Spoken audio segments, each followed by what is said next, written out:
Dave. This is Joe. I listened to that podcast and I was like, I am willing. That sounds really cool. And then Chris Humphrey's hard fouls. Kevin Garnett pushes him straight into the third row. Let's go. My name is Dave. This is Joe. Let's go. This is the Boston Sports Nerds Podcast, the B.S.N Show. Joe, you got anything you want to say before you go? No, we have talked a lot. We have tons of nothing left in the tank. Let's go. Okay, Joe. Right when you turned it up, I went, Yeah. Just a little behind the scenes here. I typically keep the mics off until right before the end of the intro music, and then I turn us up. And just as I turned Joe's up, I was like, over, just totally stepped on the intro. No problem. My name is Dave. Welcome back to another episode of the Boston Sports Nerds Podcast, the B.S.N Show. Episode 67. Episode 67. Close to Gronk's favorite number. We're getting there. Dave's least favorite number. My most disappointing number. So yeah, we're getting there. We're getting close. I'm of course accompanied by my two fellow nerds here. To my right, I have the host of WECP, Aaron. and to my left, I have the host of Set the Record Straight, Joe. I got to come up with a different cadence for that. I don't like how I always try to stretch out the word. Feels forced. My mic just literally just fell in my arms. And I didn't touch it or anything. It just tipped over. Just slowly. Right to you. Yeah. There you go. That was interesting. It was cute. I thought it was cute. Brandin Cooks. Huh? Former Patriot. Traded to the L.A. Rams. They have no team next year. Everyone's a free agent after this season. There you go. And there's no way they can re-sign every last one of those guys. They're working on the extension for Cooks. Really? Yeah. They said they want to get that done before the season starts. They didn't want to pay Sammy Watkins, but they want to pay Cooks. Well, they did pay Sammy Watkins, didn't they? No, they had tried. They wanted to pay Sammy Watkins. They traded for him last year. They gave up a second-round pick this year. Where'd he go? For him. He went to Kansas City. Kansas City, that's yeah. Right. And he's making. And he got paid. Like $16 million. Yeah, that's what I'm saying. He got paid. paid. I'm not saying he deserves that money. Right. But you didn't want to pay him. Yeah. I'm not saying Cooks isn't a good receiver. Right. I just think Sammy Watkins is a better receiver. As a wide receiver. Wow. What a As a wild wide start receiver. to the show. Okay. I think he has better. I think he's got better hands. I think he's got crisper routes, and I think he has actual ability to get away from defenders. It's not just his speed. I'll give you that. He's a much better route runner, for sure. Brandin Cooks has two moves. It's blow past you or stop and hope you blow past me. Yes. That's true. I'll give you that. That's why, as Tom Curran put it on the radio today, that's why he put his genitals on the Eagles man's face, because he has no move. He just tried to jump over him. That was it. I don't think Sammy Watkins. I wouldn't rather have Sammy Watkins. I would. Okay, yeah. That's me. That's just me. That's fair. That's fair. That's just how I look at receivers. Sammy gets hurt a lot, though.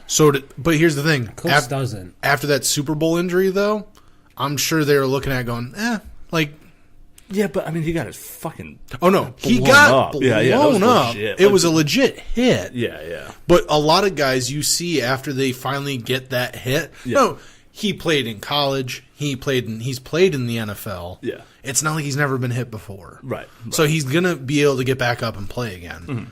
It's just some guys, they get hit like that, they start to act scared, especially for a guy that doesn't like to go across the middle to begin with. Right. Now you start asking him to, which I think in LA they're not going to. Right.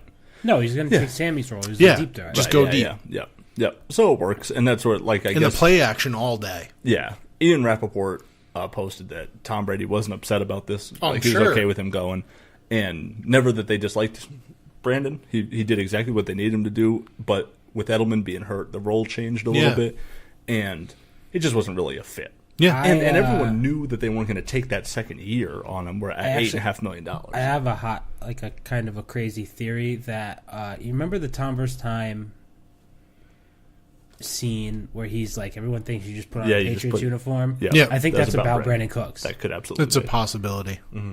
I just think that here's my issue, That could be. and I'm going to sit there and I'm going to question the coach, a.k.a. our GM of the team. Yeah. Why the fuck did you trade a first-round pick for him last year to trade him again this year? You did go up. Mm-hmm. Don't get me wrong. You did go from the 31st You got pick more value than what you gave to up. the 23rd or whatever it is. Yeah. But at the same time, you only got 1 year out of him. Like, and I get it. You got a very cost efficient year. You traded him before you had to pay him $8 million. You paid like 1.5 or something like that last year. But you still, like, he's 24. Right. Yeah. Like, the whole point was you got a wide receiver that's going into his prime. Right. And you got him on a trade. You already got a proven commodity. Right. And now you're going to try to do it again? Yeah. Well, yeah. And I get what you're saying. Because that was your point to me, was like, when I bitched and complained about the trade, I was like, give a first-round pick for this guy. Right. But you were like, know Aaron, what he is. you know what he is, though. Right. Like, and I think you had him for a year. You know what he is. Right. I'm completely inside out on the NFL versus the NBA, because the NBA, I'm all like, get picks, get picks, or whatever. But in the NFL, I think the game is so hard to find out whether or not the guy's going to be good or not. Like, I think in the NBA, college can translate much easier than it does in the NFL. Even college to professional. Yeah. So, I was saying that, and I don't come off that angle either. The report was that they tried to see if they could get a deal done, and I think Bill thought, "Oh, I'll be able to get him, but for Amendola money." It's not going to. That's not going to happen. Not at 24 years old. They realized, okay, no, he's going to want Sammy Watkins money, maybe, or whatever, whatever the market is. Then okay, didn't work. You know what I mean? And the show goes on. I like the trade a lot because I think they moved, like you said, they moved up 9 spots. They got better value for a player that they got use out of. And it's like if you bought a Kia, right? You bought your car, you drive it for a year, and you sold it for more than you bought it for. I kind of think they got equal value. Do you? I don't think they got better value because there's a 4th-round pick involved, too. Yeah, but they got a 4th-round pick. They got a 6th-round pick. No. They got the Saints' 4th-round pick last year. I know, in the deal. But they traded Brandin Cooks in a 4th-round pick. Right. And they got back a slightly higher 1st-round pick than they traded for and a 6th-round pick. Right. So, but what they got was Brandin Cooks in a 4th last year. Yeah, so they had multiple for 4th-round picks, you're saying? For the first. And then now this year, they're giving up Brandin Cooks in a 4th.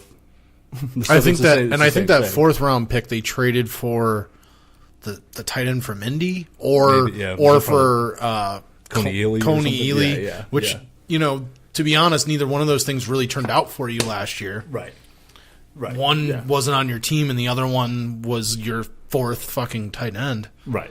Speaking of tight end, they just picked up Troy Nicholas. Yeah. Oh, really? Yeah. I like that move a lot. I do too. Now, everybody keeps pointing to that, bringing him in for a look, and this and that. They also brought in a wide receiver from like Buffalo, Jordan Matthews. Yeah, and I would like that a lot. They brought him in for a workout. I would like him if you pick him up for cheap, go for it, man.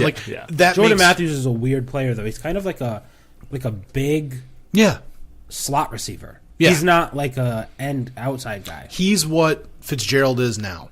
Yeah. Yeah, that's a good. He's a bigger body. Nowhere near as good. No, but you get what I mean. Right, yeah. Fitzgerald used to be able to burn people. He's going to burn people with his short steps, but he's not going to go deep on anybody. Long term, somebody's going to catch him. Right. But I think that's the other thing. This comes back to also the problem I have with like the Garoppolo thing. Like, you're essentially like, guys, we're not really improving 100% here. Like, yes, we're getting back what we gave. That's what it feels like to me. Yeah. You didn't really, and I'm not saying that, and I'm also sure most of the people in the league are like, no, we're not going to let the fucking Patriots fleece us so they can get better for the next 5 years. Right. You know what I mean? Like, right. I get that. But this bullshit that like, oh well, now that we traded the second round, we got a 2nd-round pick for fucking Garoppolo. Now we can take those picks, we can trade up, and we can get one of those quarterbacks. No, but that's what you said you wanted. I don't want one of these guys. I don't like any of these guys in this draft. Yeah, but when do you do it then? No, I know this is not what they're going to do anyway. No. But like, if you're gonna do that, you might as well just wait until next year and then trade somebody for Foles. Get Foles next year when he's a free agent. Yeah, but he'll be like 30. I don't get your logic here. How old? For weeks you told me that they need to go and get the quarterback. They need to go get the replacement. They need their backup. Yes, because they gave up. But at the same time, they need to go do it now. I don't want them to. I also don't want to see them. I want to see them get a quarterback. Yeah. I just don't want to see them fucking have to trade away their whole draft to get said quarterback. If you can pick him up with the 23rd pick in the draft, and he's one of the top quarterbacks in the draft, I don't want him then either. No, but that, you know what though? How many times have we seen them pick a guy that low in the first round and he ends up being a fucking bust anyway, and it doesn't hurt the team? I've never seen them take a quarterback that high. No, they never have, and they never will. I don't think they ever will. Yeah, but I think the thought process is they might. In my head, you said 30. How old was Aaron Rodgers when he took the helm? I'm not comparing him to Aaron Rodgers. He was 27. He's 26. He's 37 right now. Right. He's almost 40, and people are talking about how he's the heir apparent to the league to Tom Brady. I'm like, he's Rodgers might retire first. You know what I mean? It's not. He's not far behind Brady years wise, age wise. Are you sure he's 37? Yeah, look him up. I thought he was 34. Yeah, I'm not sure. 37 seems old to me, but I also... It could be 34. I could be completely fucking throwing it out there. But he's not fucking 28 going into his prime. 34. Okay, so he's 34. Right. I mean, no, he's still old. You're right. He's no. old. He spent how many years not playing? Right. So 3, I think. To everybody's mind, it's no, he's just hitting 30. He's old with a much deeper injury history than Tom Brady, too. Yes. And he should be a young 34 because he sat for. Yes. Yeah. You know what I mean? So technically he should have the arm of a 26-year-old. Right. Yeah. Yeah. But not when he keeps breaking his collarbone with that arm. That's the problem. Right.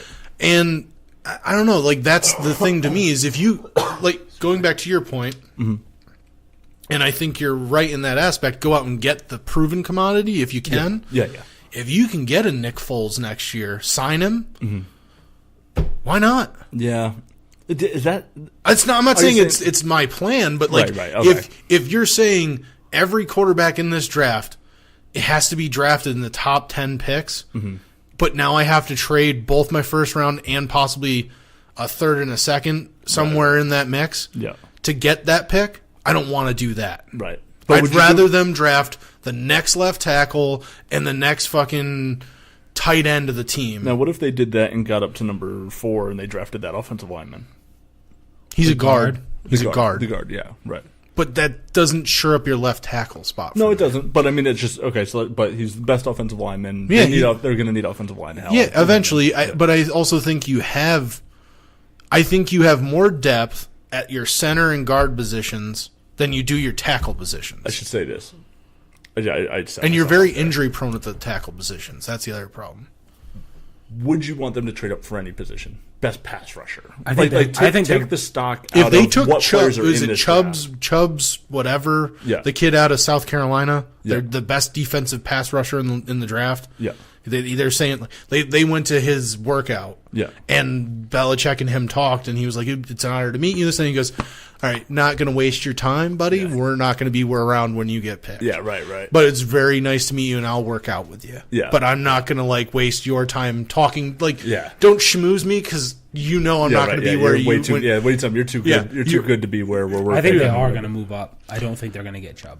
I just don't think they're going to go up and get that guy. How far do you think they move up? I think they move up to 18. I wouldn't be surprised if they take the linebacker from Georgia. Yeah. Okay. Yep. Yeah. That's what I said. The linebacker from Georgia is the guy that I don't know if you remember a couple weeks ago. There was a tweet from Georgia about the linebacker made Belichick smile coming off the line. Oh yeah. That kid is well known as an unbelievable talent. And he's also the same guy that's been hanging out with. Who was it? He was hanging out with a defensive player and one of the offensive and defensive linemen from the Patriots at some event, and they said that they were just hanging out together the whole time. I could see them moving up to draft him. Yeah. They probably draft at 23 and trade 32. Yeah. If you can do that, I'd rather that. I still want. I just want them to be I want them to draft quality. Right. And I don't need the best pass rusher in the draft because obviously they're never we've seen what they've done when they have drafted a pass rusher. They drafted Chandler Jones. Chandler Jones gets lost on rushing game to me. When I watch the film, he to me gets lost. Yeah. Yeah. He's not he's a great pass rusher, can kind of hold his own, but if you get like a stud left tackle, he's not gonna blow that guy off the line. Right. In the running game. Yeah. So if you're not going to get the guy that can do all 4 downs, like if you can't get you're not going to go out and say you can get this guy, but if you can't get yourself a Michael Strahan type that he doesn't get lost in the run and he can pass rush. That's what I'm saying. It's not there. Yeah. If you can't get that, if you can't get the next essentially LT guy that just transcends the position. Yeah. You shouldn't be fucking betting the farm on him. Yeah. Draft where you're at and pick up the best player at that pick. Yeah. I feel like, and maybe I could be wrong, I just felt like we've sat here and you've said that you've wanted them to move up, and go get, if you can plug your holes, go, get the best player available, which is still what you're saying. But what they've stated is in this draft, the best left tackle, yeah, it's like he's like a late first round pick. Mm. There's no left tackle it's not like the year when Eric Fisher went to the Chiefs when the top 4 picks in the draft were left tackles. Right. When you're Okun and him, it was 3 or 4 guys and then randomly a quarterback thrown in there. Yeah. And he wasn't even the first pick. Right. So if you don't have that kind of draft, and this year's an anomaly, you have a running back possibly going in the top 3 picks. Mm. How many years in a row have we seen since 2008? Right. Running backs don't go in the first round, and if they do, it's late. Yeah, it's not a top pick. Zeke kind of broke that trend. Yeah. Zeke and then Leonard Fournette last year, and then and this year it'll be. But the last draft that you saw where it was the first 3 picks, it used to be that way. Everybody drafted high court. You drafted the best running back on the board. Right. When you had Cadillac Williams. Brown, they both came out of Auburn in 2005. Those drafts were crazy. Mm-hmm. Granted, Cadillac Williams busted out of the league in 5 years. Right. But there's a lot of guys. It's crazy to me that there's no. This year doesn't seem like there's no wow guy. Yeah. Obviously, yes. Yes, he's the only guy, mm-hmm. and he's a running back. Right. There's a couple. Saquon Barkley, Bradley Chubb, who's that defensive end yes. I was talking about? There's Minkah Fitzpatrick, who's the safety from Alabama. But they're projecting him to go lower. Top 5.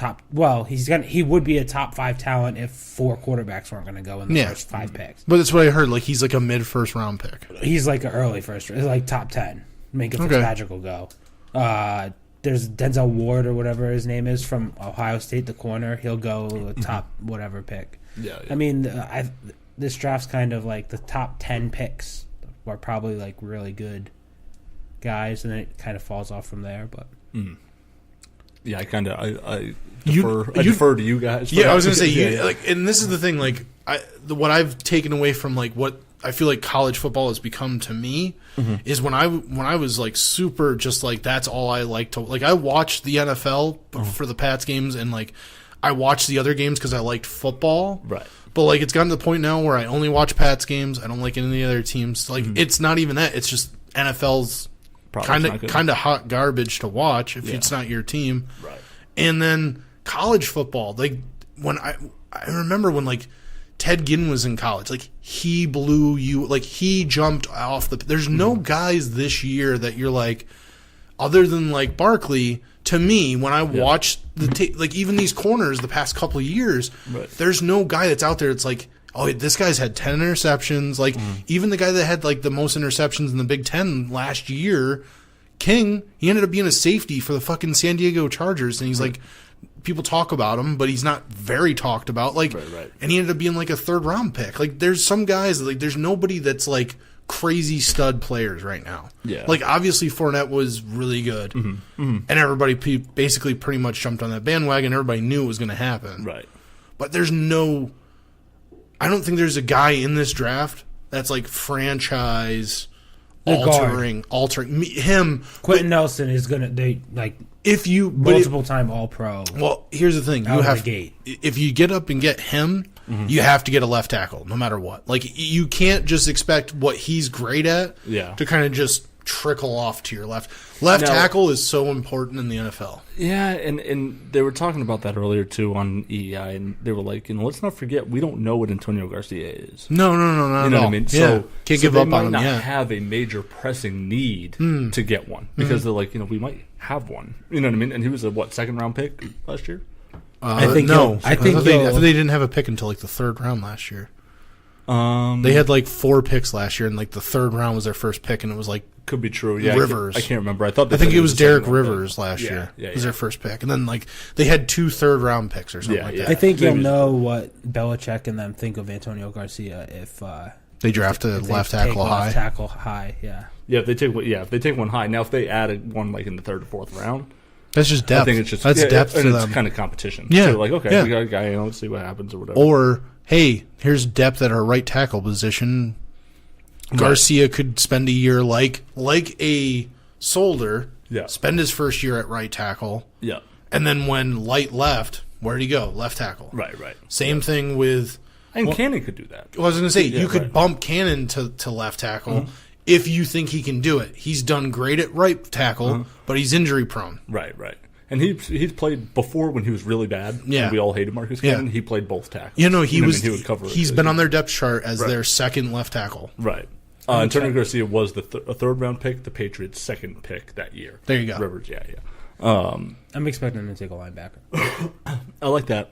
I like it. I just think they've picked up a lot at that position. I think they're weak at that position. Outside of Dante Hightower. No, I'm just seeing the guys they've signed. Anymore. That's all. They've signed some guys that are like low key, like possibly just special teamers, but they've signed a lot of guys. Like we always see every year that they just bring in a guy. I didn't even know they signed Troy Nicklaus till you said it. Yeah.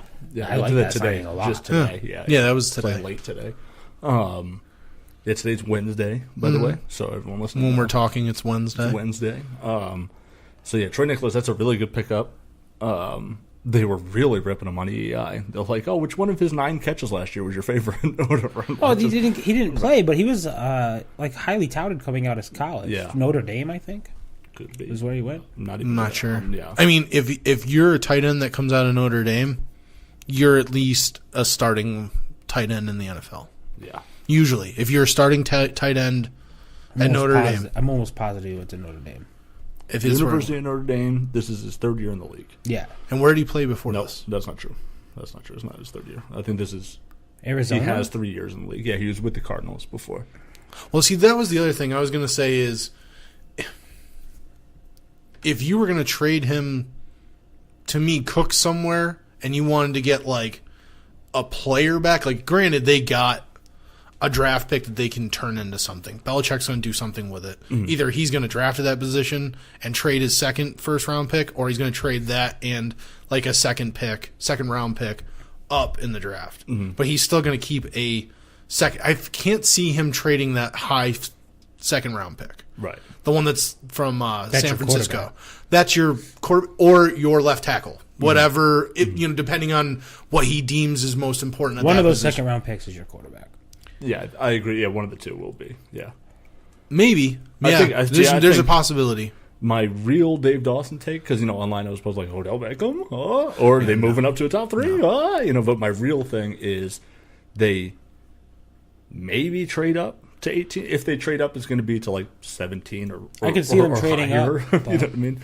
I think they draft at 23, trade 31 down, maybe get another second and a first next year. You can trade 31 down. You might actually be able to get a good amount back for it, too, because a lot of teams might, at the end of that, a lot of people are fully expecting, like, Rosen, Darnold, Allen, and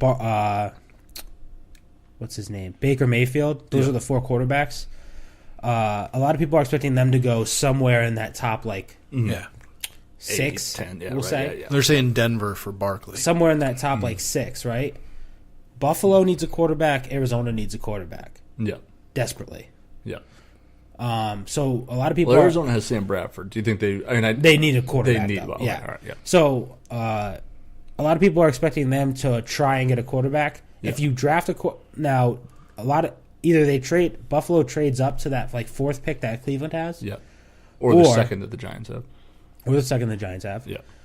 Or they wait, and if they wait, they could draft both of their first-round picks that they have. Mm-hmm. And if you trade back up into the first round, a lot of times you want to take your quarterback in the first round because you get that fifth-year option that you don't get with other players. Right. So if New England's willing to move at 31, you might find a team like Arizona or Buffalo or Miami or who wants to move up to that. Right. True. And take their quarterback like Lamar Jackson or the kid from Oklahoma State, Mason Rudolph, in the first round so that they have that extra option on it. But it'll be like... And they might be able to capitalize on it. It'll be like practically a second-round pick. Well, I was going to say, if you do that with like a Miami or a Buffalo, you're not going to fleece them, but you better get a lot. Right. Because you're like, okay, we're going to have to play them eventually. Right. We need more. Yeah. Because now we're going to have to deal with that guy. I think you get... Especially if you give them the it could be Arizona, though, because they like to deal with Arizona. Yeah. They have in the past. Then it's a simple, like, hey, we got your second and, like, whatever. Right. Yeah. I think you get next year's first and second or third in this year. There's normally what you do. You normally get the value. I just don't know if Arizona will give up the first next year because if they're Arizona shit, will. But what I'm saying, the traditional you're trading out of the first, you normally get that round value later. Yeah. And then just slide back that. Even if you're like, hey, 2 years from now we're getting your first round pick, or you could get like their second, next year's second, and this year's third. They'll get it up. A culmination of picks, Like if they had told me that this year, now this is just me, my wild, crazy thinking. If you were like, hey, we traded our second round pick and Cooks for this year's first and like 2 years down the road's their first, fine, because next year they're going to have no team. Yeah. Well, and then they'll finish in like the top 5 in worst record, and then I'll get the top 5 pick. Right. To clean up that Brandin Cooks transaction, Mike Garofalo on Twitter had it last night. The Pats got Brandin Cooks and a fourth round last year from New Orleans. They gave up Cooks and a fourth this year. Mm-hmm. That's a wash. I thought they got like a 6th this year. So if you cancel that part out, they moved up from 32 last year to 23 this year by giving up a third last year for a 6th this year. All right. So that was the move. Because I knew the fourths cancel each other out. I forgot that they threw a third in there last year. So they get a 6 back. They traded the third last year, but they move up 9 spots this year, basically, from year to year. Is it just me, or does it feel like at a certain point Belichick's kind of overthinking this? No, I don't think. I think you didn't want to pay Cooks. Yeah, you weren't going to pay Cooks. No, I know, but like $8 million, not to sound stupid, is not overpaying him. Right, but now you have $14 million open. No, I understand. I'm just saying, and that's a lot more important when you only have $6 million left. It's not necessarily that Cooks isn't necessarily worth it, but having that $8 million might be more valuable than having Cooks for $8 million. You know what I'm saying? Like the flexibility. Also, I think their receiving core is fine. I think they could add a depth guy, but I think that they're fine. I think their third wide receiver is a question mark. I just think I think Dorsett, Mitchell, which we don't know. Mitchell, we don't know. You know, what I mean, we like them. I imagine Mitchell's healthy though. Right. No, imagine he's healthy. I just don't know where he's at really, because we saw him really for 6 games and he was good, and then hurt. You know what I mean? I just think we're spoiled as New England fans with wide receivers that have knee injuries and then come back the next year and they're fucking awesome. To expect Edelman to be Welker I think the next year is tough. I think the thing is, I think Edelman will have a better year than Welker because he did it early enough. Yeah, Welker did it week 15. You know what I mean? And then that was a fluky thing, but. You know, they say full year to 100%. Well, then Edelman will be fine. Then preseason week 3, Edelman's back at 100%. Did you hear the crazy story about Edelman stopping a school shooting? Yeah, we were talking about that before you got here. Wild thing. Yeah, that's a crazy thing. Someone DM'd him. Yeah, a threat to shoot up a high school. And I was telling Dave, I was like, they should not release that kid's name because then everyone's going to think, oh, if I just DM somebody famous, I'll get my name out there. No, and go to jail. Well, some kid DM'd. Edelman and said, "There's another kid." In your comments.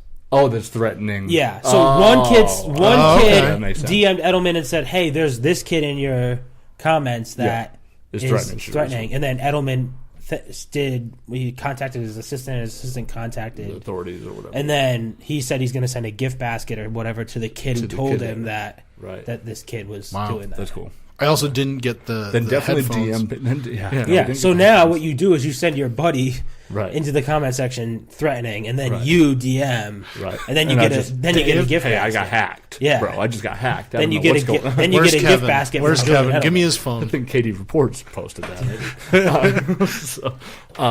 Yeah, that's a wild thing. I do have some questions about their wide receiver core a little bit. I thought they were thin last year as much as they were deep in a weird way. Like, I thought the talent level was. Remember we talked about on the Dave Speaks. Like, you know, okay, you got Cooks, you got Edelman, you got Hogan. Fine. You see, then what? You're super, and I'm not downplaying it at all. Yeah. You're so high on Hogan. I like Hogan a lot. Yes, you do. No, I like There's nothing wrong with that. Right. I'm not. He was second in the NFL. I'm sure he was. I'm sure he was. You know that. I'm sure he was, and he was probably at some point somebody's offensive player of the week. Oh yeah, I'm sure. Yeah, no, totally. You know where it is. But that's just how it is. Like there's so many things with this offense that we took for granted, and now it's like you're looking at it and going, "Wow." Right. Like I'm not like everybody else. It's like, oh, Gronk hasn't publicly stated that he's not committed to this year. Come on, people. Unless he publicly states he's not playing, he's playing. See, the one quote that he did say that I don't like is, "I'll be back as long as Brady is." And Brady's back, so we're good. Now, there's two problems there. Bill's completely lost him. Who? Rob.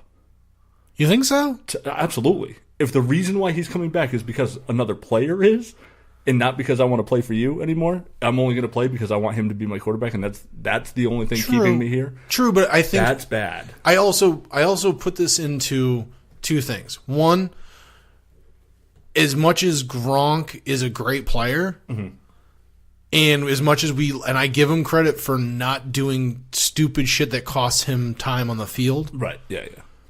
He's a bro. Yeah, right. He's a bro guy. He wants to go out and party. He wants to go out and have fun, but it doesn't cost him playing time. Right. He is not Odell Beckham, where you're like, oh my god, no. If he ends up in L.A., he's gonna die on Sunset with crystal meth in his system. Yeah, exactly. Like, you know what I mean? Like he's gonna die at a fucking rave. Right. Like that's not gonna happen with Gronk. Like he's Chris Brown there somewhere dancing way around. too much. Yeah, right. But I also think that he's a little bit at this point. He's 8 years in the pros. Dude, you either sack up or you don't. Either it's fun for you or it's not. Like there's guys in the NFL that walk away after 1 year and they're like, it's not worth it to me. Right. Oh yeah. If you don't have fun playing the game anymore, and you deem that Belichick's the reason why, don't play. I stopped playing football because I didn't like my coach. Right. And I wasn't getting paid. If you're getting paid, what's your what's your beef? Yeah. And if the only time your coach gives you shit is on the field, right. What is your complaint? That's his job. His job is to tell you what to do on the field. Right. Like, if he's telling you, Rob, on this play, you missed this. Yeah. And called you out in front of the whole team and that bothers you? Right. Well, Rob, you're the best tight end in the NFL. Right. He has to call you out. Right. Now, if afterwards Belichick pulls you over, like after everybody leaves, he comes up and talks to you and, hey, man, like, you really got to pick up that block. Right. We're going to work on it this week. Right. And I thank you for taking it and just saying yes, coach. Does? But that's the other thing. That's the problem, okay. It's the understanding. But if you spend all week working on it, and there's that, but when you're around him and you're not getting yelled at about football related things, right. You have to take it as he's using you as an example because you're one of the best players on the team. Yeah, but I think it's like when tiring. It's like when he cuts down on Brady, and Brady's fucking 40. But that's the thing, is Brady's pissed too. I mean, that's the but here's the thing. Giselle was having. Here's the thing. You've played for it for 8 years. Right. Now all of a sudden it's a problem. I think it wears on you. I absolutely think it wears on you. It does. I think that we can attest to that without going too deep into it. Yeah. There are certain people at where we work. Yeah. We're just like, of course. Yeah. Of course something's wrong. Of Yeah. course it is. You know what I mean? It wears on your fucking soul. You know what I mean? It does. And I'm not saying that's the same because they're getting paid millions of dollars, and I understand. You know, I mean, it's totally different. But in the same way, as a human being, I think your ego, momentum, your esteem is just But I also think broken by other people always having something bad to say. You No, know what I mean? no. And Brady is all about positivity. Right. But he's also the same guy that came out and said he doesn't believe that positivity, absolute positivity creates whatever. I forget what his statement was, but essentially he doesn't think that, like, you always being positive, like, especially if somebody's, like, kind of, like, very, like, just kind of hyperactive on your ability and, like, is, like, kind of, like, nitpicking you apart. Right. He feeds off of that. Right. So if... Oh, yeah, so you need adversity. Yes. Yeah, right. Like, he's very into that. So if he's that way and he's gotten to the point where he's like, fuck it, I'm 40, I have kids, and I've already won 5 Super Bowls, I don't need this anymore. Yeah.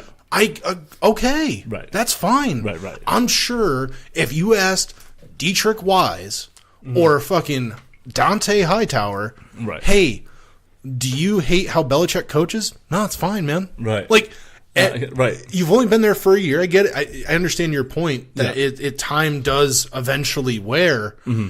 But at the same time, if you listen to a lot of these, like, very, like, intelligent people that own companies or people that are very into, like, they go into a company, turn it around, and then they move on after, like, a year or two. Right. They say that some of the smartest people are people that do that. Right. Like, and that goes against my point of why I don't like fucking Bill Parcells. I think Parcells is a fucking joke. Right. In comparison to a Belichick. Right. But granted, Belichick learned a lot of things from Parcells. Parcells, right. And but Parcells, and the thing with Parcells was he was either loved by players or absolutely despised. Yeah. You know what I mean? And I think that's what it is. I think that it's starting to... I kind of am buying into the narrative that Mike Reese said where he's like the all-planet players, like, which would be like Tom Brady, Rob Gronkowski, like the best players on the planet at their positions, are just tired of it. Like, it's just, dude, okay, we know. You got to make an example of us. Fine, whatever. But holy shit, I'm a good goddamn fucking football player. And you can say that, too, You know what I mean? Like, there's nothing wrong with saying, hey, you see what Tom did this week in practice? This is a guy that's 40 fucking years old, and he just went out and did this. And then you can send a message positively to Tom Brady and say, see how hard he works every week? See how hard you know what I mean? Or you see what he did this week?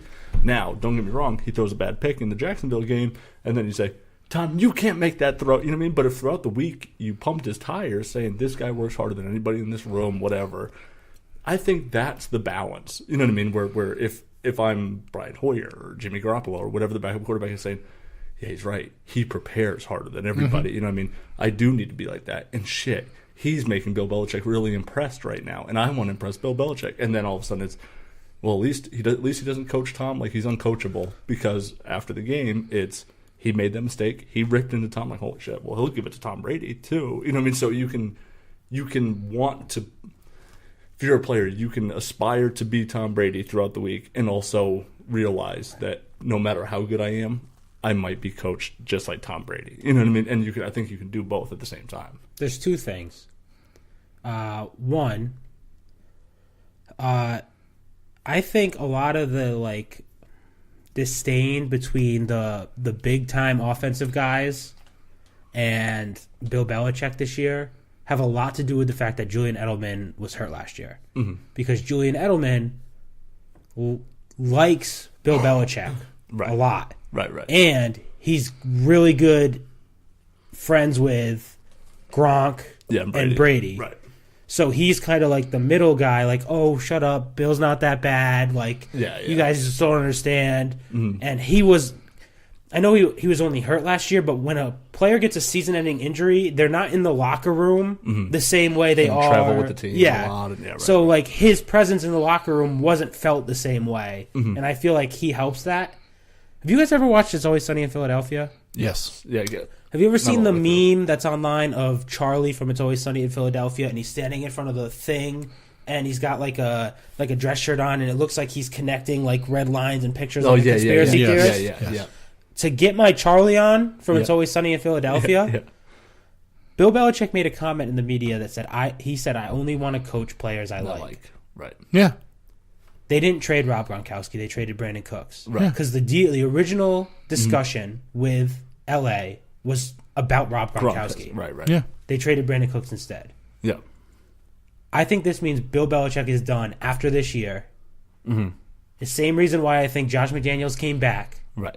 Bill Belichick is going to step away from head coaching. I don't know if he's going to step away from the Patriots. Yeah. I heard a rumor that and around Boston media is that Belichick wants to step down from coaching and become full-time GM. Right. I mean, that would be awesome. I think I would take that. And I think Brady will be happy. McDaniels is there because McDaniels is his guy. Gronk will be happy that Belichick is not day-to-day in his face all the time. Do you think he just pulls a fucking, what's his name, the owner of the fucking Cowboys, just walks down the field and starts making plays? No, put him in there. So fires Josh McDaniels' first move. To get my total spite move. To get my Charlie on from It's Always Sunny in Philadelphia, my little conspiracy theory here. Yeah. I think the fact that Gronk wasn't traded after Belichick said, does that mean that Belichick Belichick likes him? No, I think Belichick. I think the rift between Gronk and Belichick is real. It's very real. Yeah.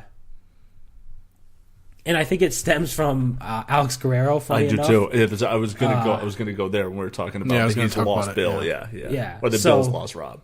I think that that means that Belichick's going to step away. And I was the one who said it. I think a long time ago, that I think Belichick has like 2 years left. Yeah. So I think that kind of fits into the narrative. It does. The whole thing with Alex Guerrero. Gronk wanted to rehab his shoulder. Yeah, no. I totally get it. Or whatever it was a shoulder injury. I can't remember. Whatever his injury was. One thing you should have done. You should have said to Brady from day one, if Alex Guerrero, you looked into him like they do to these soon-to-be drafted players. Right. You have fucking PIs look into their record and everything. If you look into it and you see that he's a shady character and you think he's kind of fucking a hoaxy, weird guy, but your players like him, and Brady already has TB12, go ahead, kids. Go across the field. They had him in the locker rooms. Well, the problem is he was in the locker room before Tom Brady was there. Oh, he's been a part of it. He's been a part. Yeah, I didn't know that. He was Willie McGinnis's was therapist. Yeah, McGinnis introduced Guerrero to Brady. Oh, and so he was in the locker room before, and then they met. And at first, I think Tom talks about it in Tom versus Tom, where he says that at first I'm like, okay, shit, what's this guy going to teach me? Oh, I need to drink more water. I need to stretch more. Like, yeah. Right, okay. And he's like, and then I start letting him work on me, and I'm like, holy cow! I can only imagine how long I might play if I've been doing this my whole career or whatever. And it took him until about 2006, I think, that he started, about 5 or 6 years. But you said like Edelman, is Edelman as well? I think it was 2008 actually. It might have been 8. Because, with the ACL. Yeah, because I remember he got frustrated. He kept going to the regular doctors, his ACL, and he got an infection. I think one doctor doctor even told him, like, we either have to do new surgery or you're going to have to lose your leg. Right. And then Guerrero was like, they're out of their minds. Just like drink water and say these magic words over a pot every day. Brady did it, and his knee got better, so that's when he bought into Guerrero. Yeah. But Edelman is also a guy that does do the training with Brady and does do the stuff that Guerrero prescribes. But he also doesn't, like he says, he's like, I'm not going to stop eating meat and lifting weights. You can't change. I need to be strong. But that tells me two things. One of two things. You either Gronk, you're too much of a mentally not strong enough to just understand that, like, hey man, you're your own person. You're Gronk. Right. Then be Gronk and don't worry about what anybody else does. Right. And still do your thing with Alex. But like, what is your complaint? He's still fucking 50 feet away from the stadium. I know, right. Yeah. TB12's not far, man. Right. Exactly. Like, if after the game, if you don't want to hang out with the fucking training staff, let you get inspected, your body's fine, like you don't have any injuries, if hypothetically you did get nicked up in the game and they want to take a look at you real quick, and you want to go to see Alex after the game and let him do one of those fucking vigorous rub downs, let him. That. What's wrong with that? You're allowed to have a private masseur come to your house. And I don't think Bill really has a problem with that. Yeah. I think that's what they told him, was just the problem was that Alex was starting to cause a rift with the medical staff of the Patriots and saying, oh, no. You know what I mean? Don't worry about that. Listen, I can take care of it. I got you. All of a sudden, they were saying, hey, Bill, you pay us to do what he's doing. You know what I mean? This guy doesn't even he's not even on the payroll. You know what I mean? What the fuck is this guy doing? So then it was like, hey, man, just not here. Go do what you got to do. Whatever. Anyone's welcome to go see it. Like you said, if they want to go, they can go. But I do believe, I think it was the Wickersham story, where there's that click, the Tom Brady click, where it's like Amendola, Edelman, Gronk. Mm-hmm. I don't know if there's he won't throw the ball to you if you're open because you don't go to Guerrero. But I do think that in Tom versus Time, there's the part where, like you said, we're with Edelman, and they're making fun of him for lifting weights or whatever. And he's like, dude, I have to be strong. Like, I have to be strong for my job. And they're like, oh. And then Tom's like, oh, fuck you. You just want to be naked on the cover of ESPN, the body or whatever. He's like, well, you've already done it. And he's like, you're not fooling us or whatever. And he's like, no, but I have to be strong. And then Amendola walks in. And they're like in this little weird, like, it's that cabin or whatever. And Brady's getting fucking jerked off. And they're, they're going nuts. That vigorous rub down. Vigorous rub down. He's just sitting there, like, fucking, getting his leg rubbed up or whatever.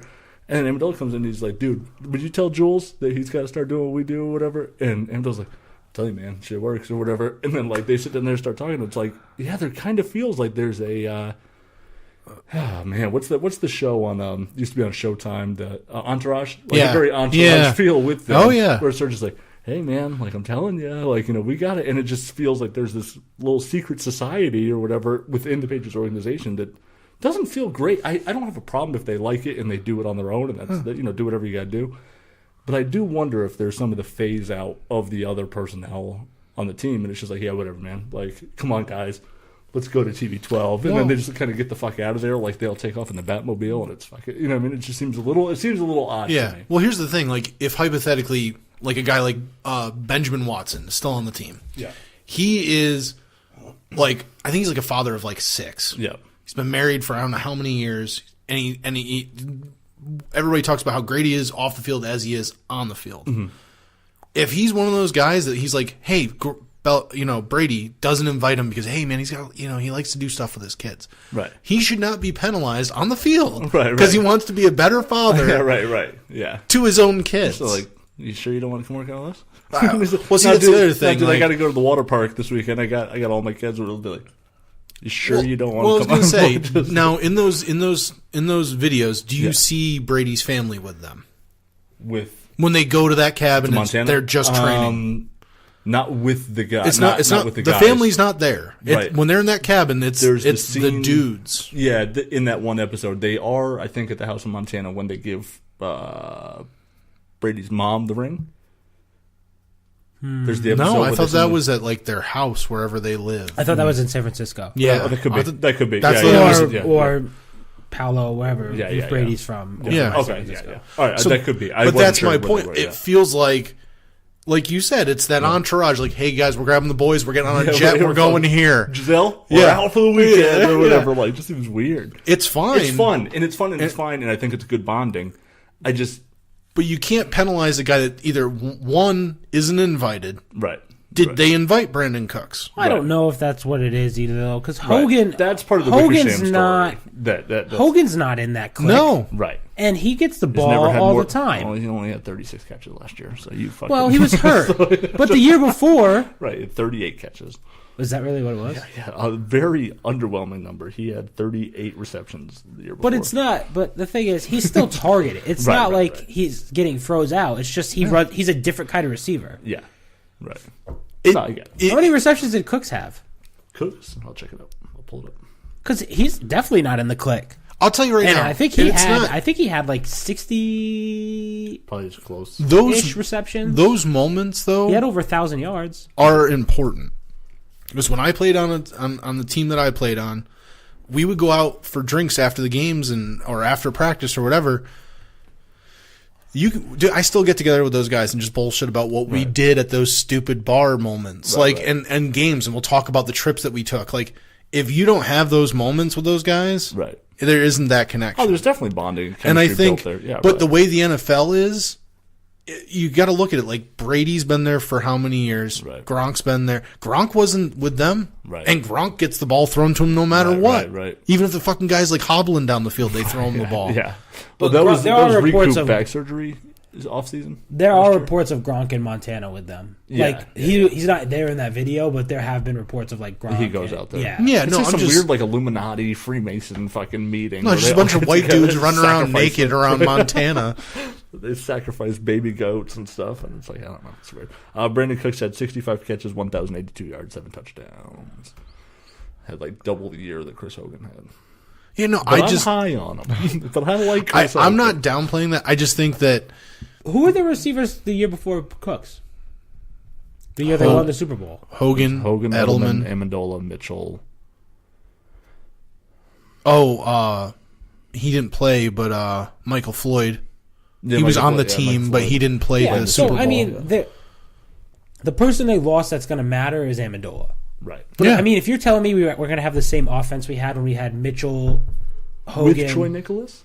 Yeah, if he even makes a team. No, I think I genuinely think if you can go out and get that, that's a bigger piece to me this year, not long term for the team, but this year is getting that replacement for. If it's Mitchell, that's fine, right? But you have to expect him after missing a whole season last year. Yeah. Yeah. What's to Also, like figure that out? I mean, let's be fair. Cooks had two moves, like you said: run really fast. Yep. And then stop real running fast. really fast. Yeah. You know who could do that is Dorsett. They literally ran the same exact 40 time. Yeah. And Dorsett, I think, actually covers more of the field. He's a big. I think he's a bigger receiver. I think he's that, and I also think that he can go across the middle. Like he'll do those deep posts, you know what I mean, and stuff like that. I think you just never really got to see him because he was down the depth chart. But right. But I mean like get a full, and he got traded for like mid-season, correct? No. Dorsett? It was like no, that was the Jacoby Brissett. Yeah, whenever I don't know when that was. That was like I think right before week 1 or right after week 1. Yeah, it was like right. Yeah, but he didn't have like a full training camp. So with the pass, right? Yeah. But I mean, how many times did you see of probably the 16 catches Dorsett had all year? I don't know. Deep all the way on the other sideline. Yeah, at the 4 or something. You know what I mean? Like he would like not quite a touchdown. You know, obviously he never caught one. I'm real on the Vinny Testaverde watch this year. Troy Nicholas, Phil Dorsett, Kenny Britt, Jeremy Hill, Hollister, all potential targets. Brady hasn't thrown a touchdown to yet. Going into next year, take that Testaverde record away from him. We're at 67. What's your hatred for Vinny Testaverde? Oh, I cannot stand Vinny Testaverde. Why? I can't stand him, and I also just think it's a really cool stat. It's a cool record. I mean, it's a cool record. I just think Vinny Testaverde, to me, like... he's just an obnoxious fucking Jets quarterback. And tied to the Patriots. Yeah. Did you know that? Yeah, for a smidget, yeah. No, well, tied to Bill Belichick. Yeah. Because Bill Belichick, famous in Cleveland during his time there, started Vinny Testaverde over Bernie Kosar. Right. Very. I want to say he started his career in Tampa, right? Very controversial. The choice to start Vinny Testaverde. Was it Vinny Testaverde? No. Yeah, over Bernie Kosar? In Cleveland, yeah. I don't think it was him. 1995, yep. Yeah, he started Vinny Testaverde over Bernie Kosar. He started game 6 of 19. He started 6 games in 1993. Yeah, so I think that was halfway through the year. They would go back and forth. Yeah. Well, I mean, thank God they didn't do that with Brady and Garoppolo. So that would have been an interesting thing. He also, played for the Patriots. Yeah, no, I know that. 3 games. Yeah. 3 games. Like actually played? Well, no, he was on the team. He actually played. He was 2 for 3 in his Patriots career. 66%, 29 yards, and a touchdown. Huh. So he goes down in Patriot infamy. No, just a pain in the ass Jets quarterback, like early 2000s. That's another guy that played like 20 years. Oh yeah, he played.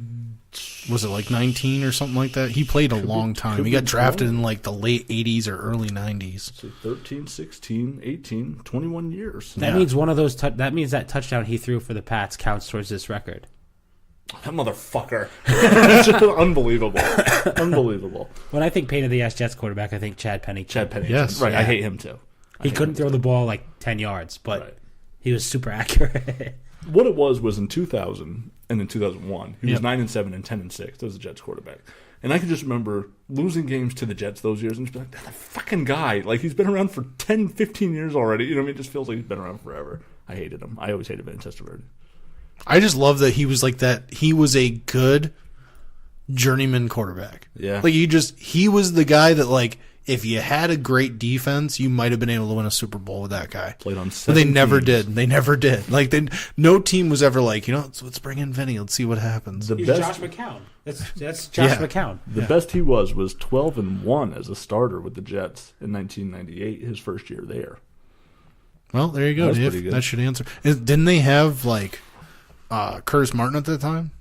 Yeah, that was post Parcells. Yeah, I'm just saying, like, you had Curtis Martin and him. Like, that's not a bad team. That's not a bad team. And you probably had Keyshawn Johnson. Yeah, and they probably took Sam Gash away from us, too. It's just fucking hated that. But anyway, that whole time. To get to, like, nowadays football. Brady's going to break that record. I just, I'm a little on the, I'm not in Belichick we trust right now. I like the move. I really like the Cooks trade. I think that makes a lot of sense to me. I think initially I was like, good, fuck it. I don't think he's fucking worth it anyway. Mm-hmm. But then, like, seeing what they got, I was like, like. See, I think that's it. I don't think you could. I don't think it's a crazy bad deal. Mm-hmm.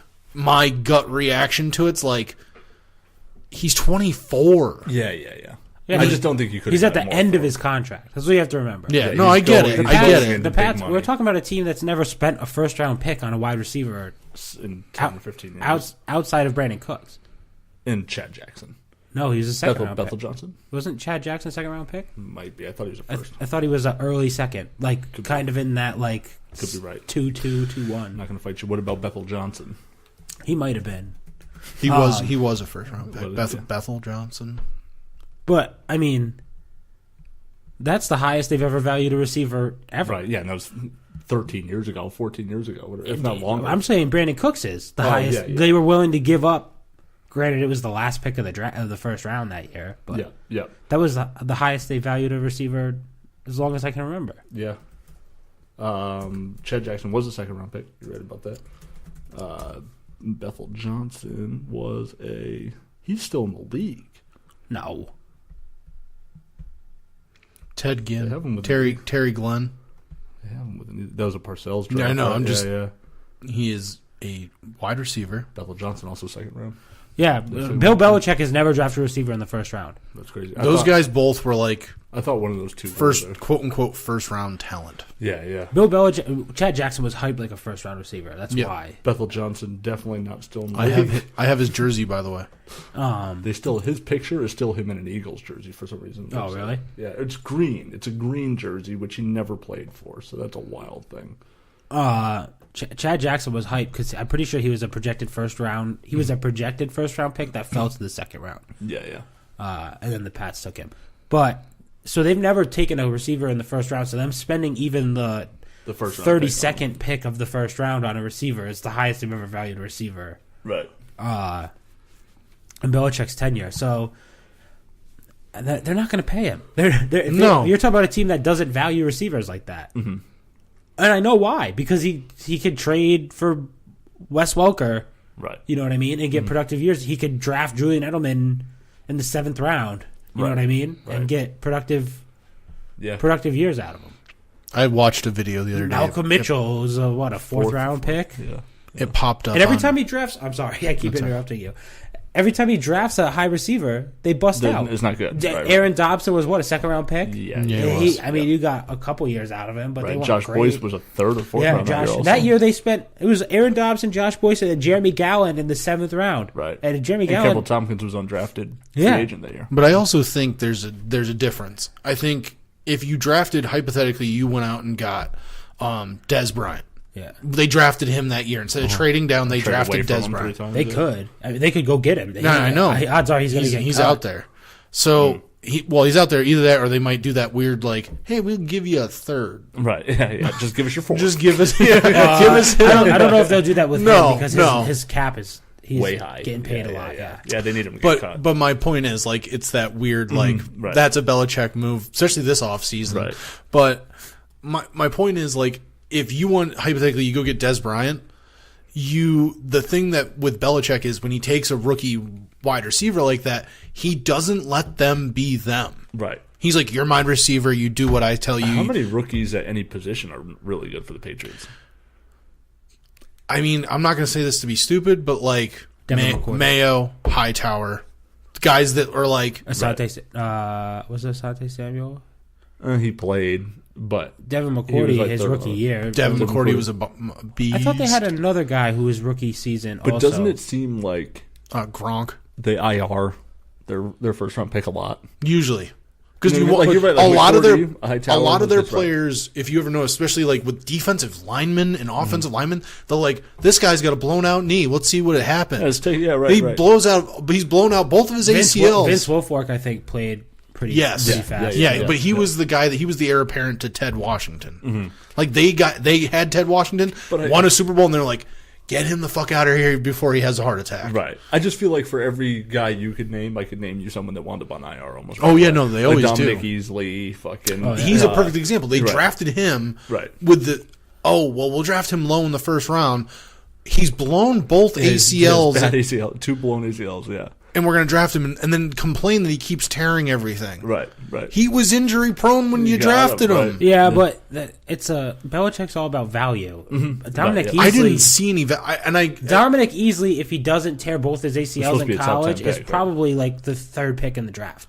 So Belichick goes, well, this guy missed all year, tore his ACL. He's dropped to 31. I think they drafted him like the 29th pick or something. So he's like, oh, we'll fucking take him. Right. And then if he hits, he hits. If he doesn't, he doesn't. But you could have picked him up possibly if you thought that, and he falls into the 2nd round, trade up and get him the 2nd round. You didn't give up your 1st round pick for a guy with 2 blown ACLs. Belichick.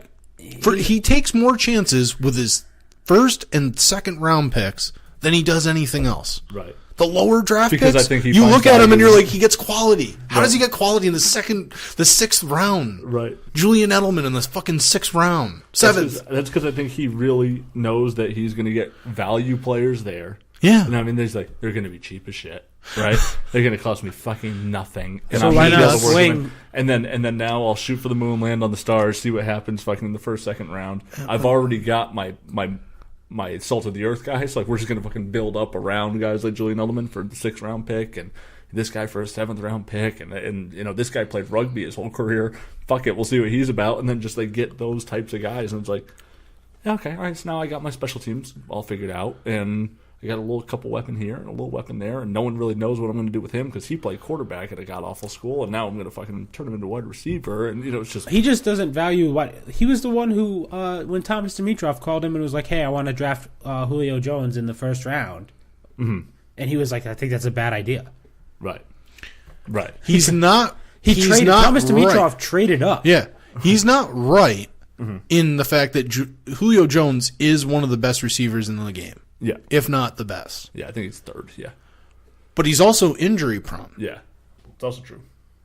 So it kind of goes against Belichick in one way and goes right up his angle. He's injury prone, but he's also a wide receiver, so I can't go for him. Yeah, I don't think he should trade up and draft him because if he falls to me at 28. So this is what happens. So it's like, how much do you value a receiver? I'll trade down to get him. How much do you value a receiver when Atlanta is trading multiple 1st round picks to move up and draft Julio Jones? Or I'll give you an ultimatum. You're both a GM of a team. Okay. You can either take Julio Jones, but you have to give up multiple 1st round picks, or you can wait to the 7th round and draft Julian Edelman. What do you do? Of course, I wait till the 7th round. Because that's what he does. That's where he tries to find the value. He doesn't care about the highlight. Yeah. He wants the value. But he still drafts in the 1st or 2nd round fucking Razai Dowling. Yeah, this is a terrible pick. I'm just saying, or there was Cyrus Jones? There was another safety that out of Illinois or something that was he had what's the other guy that he drafted in the 3rd round? Oh, Tavon Wilson. That was they had police, he had punched a cop. Yeah. What are you doing? I remember when they drafted Tavon Wilson, Mel Kiper and everyone in the draft. I have no information on him. Yeah, they're like,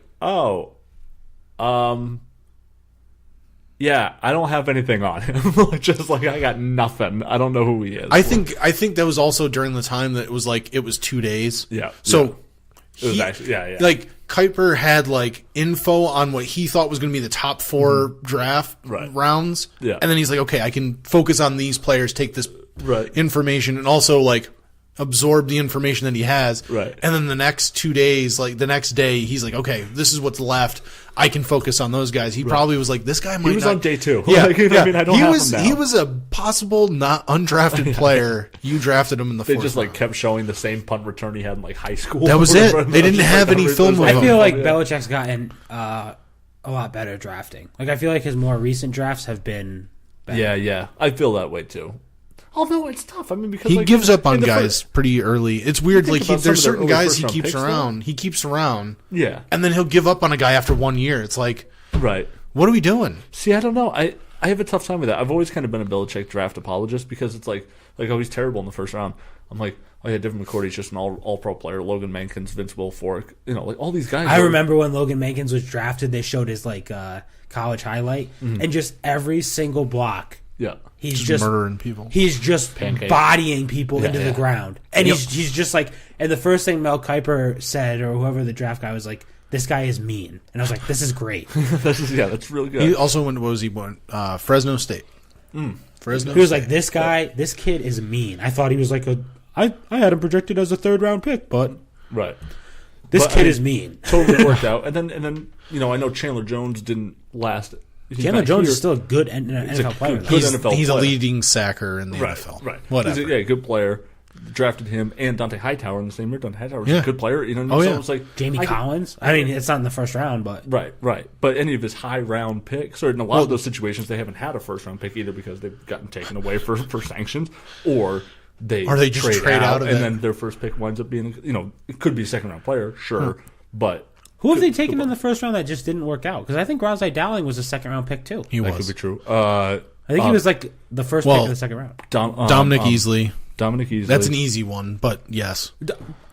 He never worked out for them. Yes. He's worked out for the Rams, maybe. But he is still in the NFL. Yeah, no, he is. He's not. Yeah. He's not. Who's the so was Vinny Testaverde. Not remembering. I can't believe I can't remember his name right now. The Yukon corner. Butler? Yeah. Bryce, no. Yeah.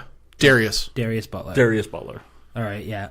He had a decent first year. And then he's another one of those guys. They had him for like 2 years, and then they let him go. He went to Indy and found himself. Yeah, he was good. And it's what the shit, man? You waited one more year. I'm trying to think of some other first round picks they had that. Yeah, but that's what I mean. Like a lot of it, but we sit here and say, like, I'm saying he hits on a lot of them on the first round. Mayo was great. Mayo was a good one. Right. I that's one of my favorite. Right. Mayo, Hightower was a first round. Chandler Jones was a first round. Wilfork was a first round. Yeah. Richard Seymour. Right. Yeah. If you want to go back that far. I mean. That was the beginning. Yeah, well. Yeah. That's true. I a lot of people. Logan Mankins, like you said. Yeah. I mean, you're talking Richard Seymour, all pro. Logan Mankins, all pro. Probably Hall of Famer. Richard Seymour? Well, maybe Richard Seymour, but I meant Logan Mankins. Yeah, it's 2. Vince Wilfork, potential Hall of Famer. Right. You know what I mean? Right. Daniel Graham, Ty Warren. Well, here's another one they missed on a first rounder. Lawrence Maroney. That was a bad one. That was a bad one. Brandon Merriweather. He just likes to kill people, that's all. Not literally. 5 times in the Belichick era they haven't had a first round pick. Mm-hmm. There was one. When did Steven Jackson get drafted? The running back. I don't know. Here's I'm going to rifle through his first round picks. 2000, no pick. Yeah. Richard Seymour, 2001. Daniel Graham, Ty Warren, Vince Wilfork, Ben Watson, Logan Mankins, Lawrence Maroney, Brandon Merriweather, Gerard Mayo, no pick. Devin McCourty, Nate Solder, Chandler Jones, Dante Hightower, no pick. Dominic Easley, Malcolm Brown. So Darius Butler was a second round pick. Yeah, so he's not. That was a 2009. If you read all those names, I mean, most of those guys are starting NFL players. Mm-hmm. Right. Ty Warren was awesome. I loved him. Ty Warren was a really good player. Yeah.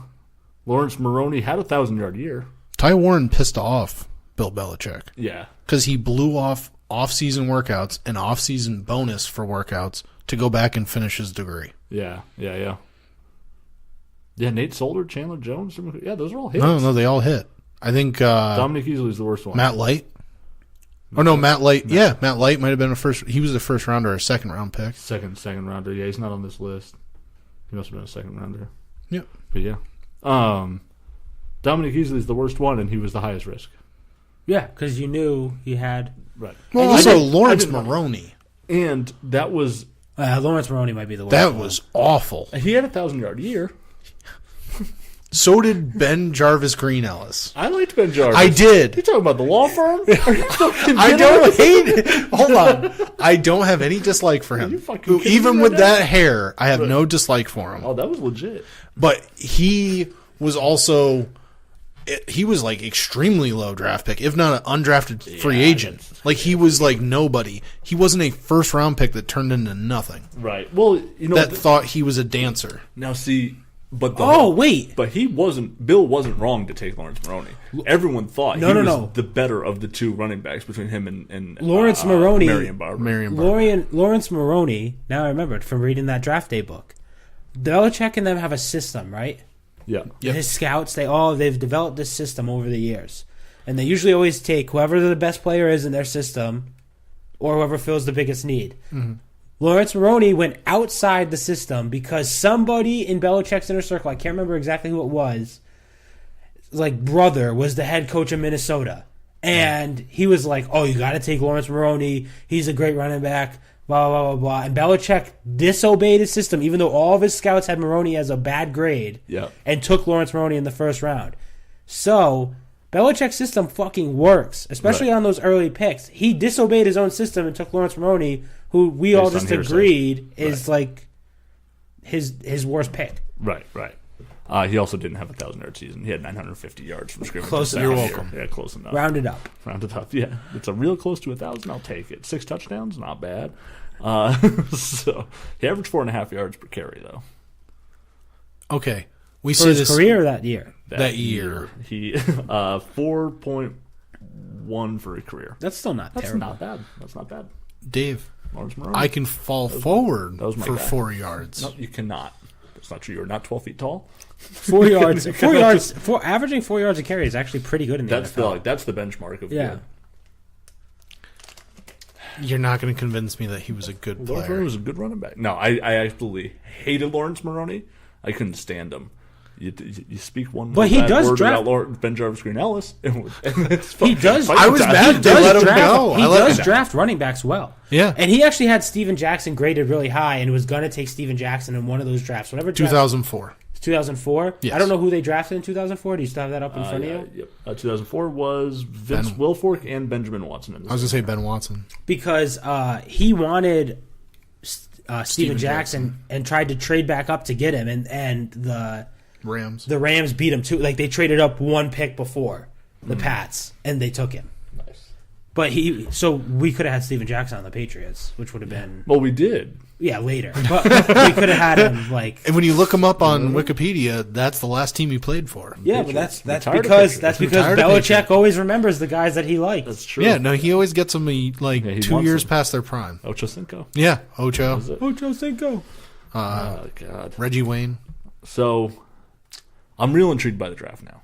And it gives them a lot of flexibility. I just feel like this is going to be another one of those drafts where I'm like, all right, I'm going to watch it. Yeah. They're taking a pick in the first round. He's going to pick and trade down. No. Like, in my head, I'm like, Belichick's going to be like, trade them both down. Fuck you. I'm trading everything down. I'm trading for this guy and trading for that guy. He trades every pick, and then in the seventh, he just has like 10 picks in the 7th round. Yes. I told my buddy I wanted them to just keep fuck it, trade Gronk, get a whole bunch of first round picks. Yeah, just everybody. Half the draft. All the first round picks. And I want them to come out and be like, all right, so with the first pick in the NFL draft, it's like, yeah, we're going to take this guy, that guy, this guy, this guy, that guy, this guy, and then just do all 32 right in a row and say, all right, this is the second round. We'll be back in 2 picks. Just walk off. Just double it up. Just double down right there. To move on from the Patriots, the one thing I do want to say, just cap that up, I think it gives them a ton of flexibility. If they want to move up now, they have the ammunition to move up. If they want to... Do you want them to move up, Dave? Your opinion. Do I want them to move up? Not what you think they'll do. What do you want them to do? What does... Boy. What do I want them to do? What does David Dawson think they should take? That's a good question. I think I've been so enamored with who's coming back and what's happening with the team and the roster and where are they going to build this. They haven't really thought about what they should do. You know what I mean? I've kind of just been like, okay, well, what are they doing? And I've kind of just sat back and watched from a distance. But yeah, what should they do?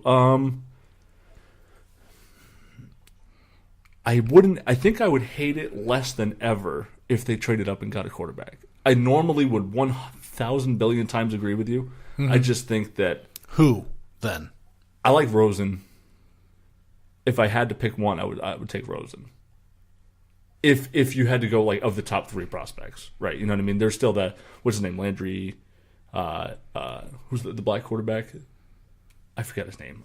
From where? Landry Jones? No, not Landry Jones.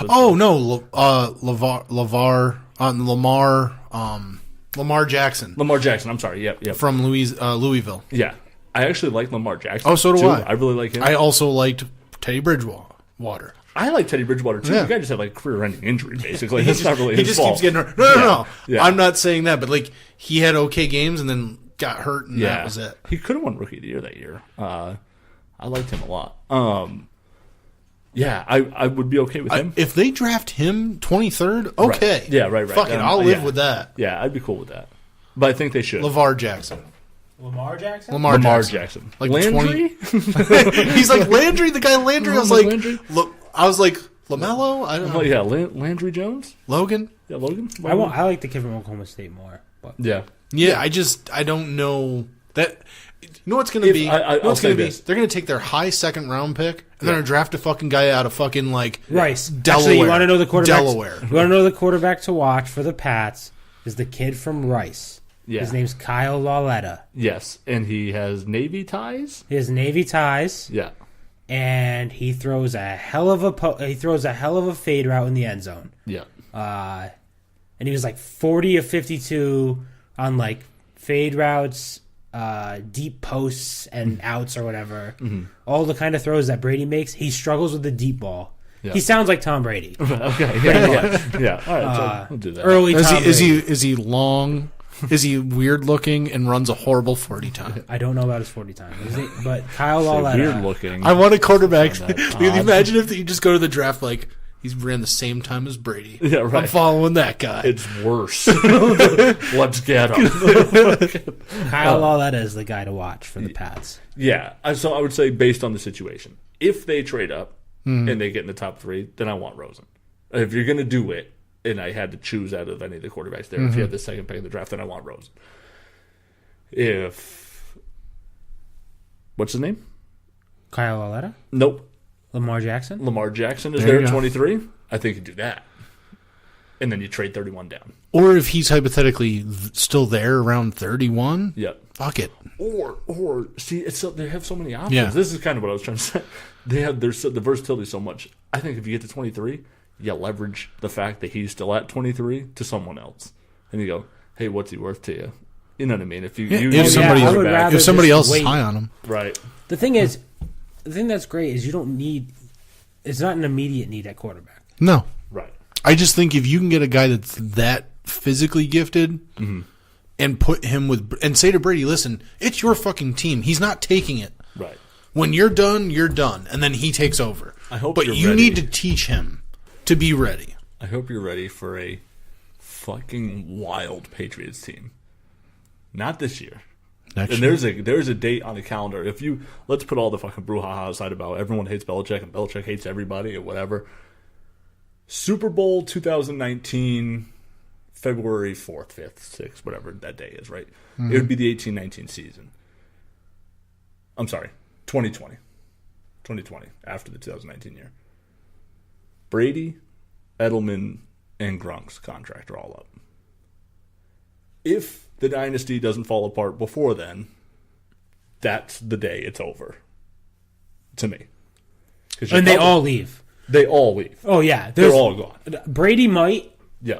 If anyone's coming back, it's Brady. Mm-hmm. At that point, Edelman will be what, 30? He'll be 33, 34. I mean, it's like a death knell for a receiver. Well, he might say, "Hey, I'm your Troy Brown. I'll play until you tell me I can't. I'm your Danny Amendola, and you're paying me McDonald's fries." Right. No, but like Troy Brown towards the end of his career, like, listen, I'll just do whatever I got to do to stay on this team. Right. But I think, and you might have a coach at that point that says, "Sure, yeah, you guys want to keep playing, fine. Yeah, I think whatever." Edelman. If it's Bill Belichick, I'm like, "Fuck that, your value." You know what I mean? Like, it's just like, I think. Well, what if Bill Belichick's GM? Right, that's what I'm saying. If they're in a position where Bill's not making the call, and it's just Josh, and Josh has free range, and Belichick's not involved anymore, he might just be like, yeah, sure, you guys want to come back? You know what I worry about, though? If Belichick becomes just full-time GM, he doesn't have to coach, right? Yeah. Right. You don't just think he's just going to be making trades, like, every day? Just bored. Just like... like...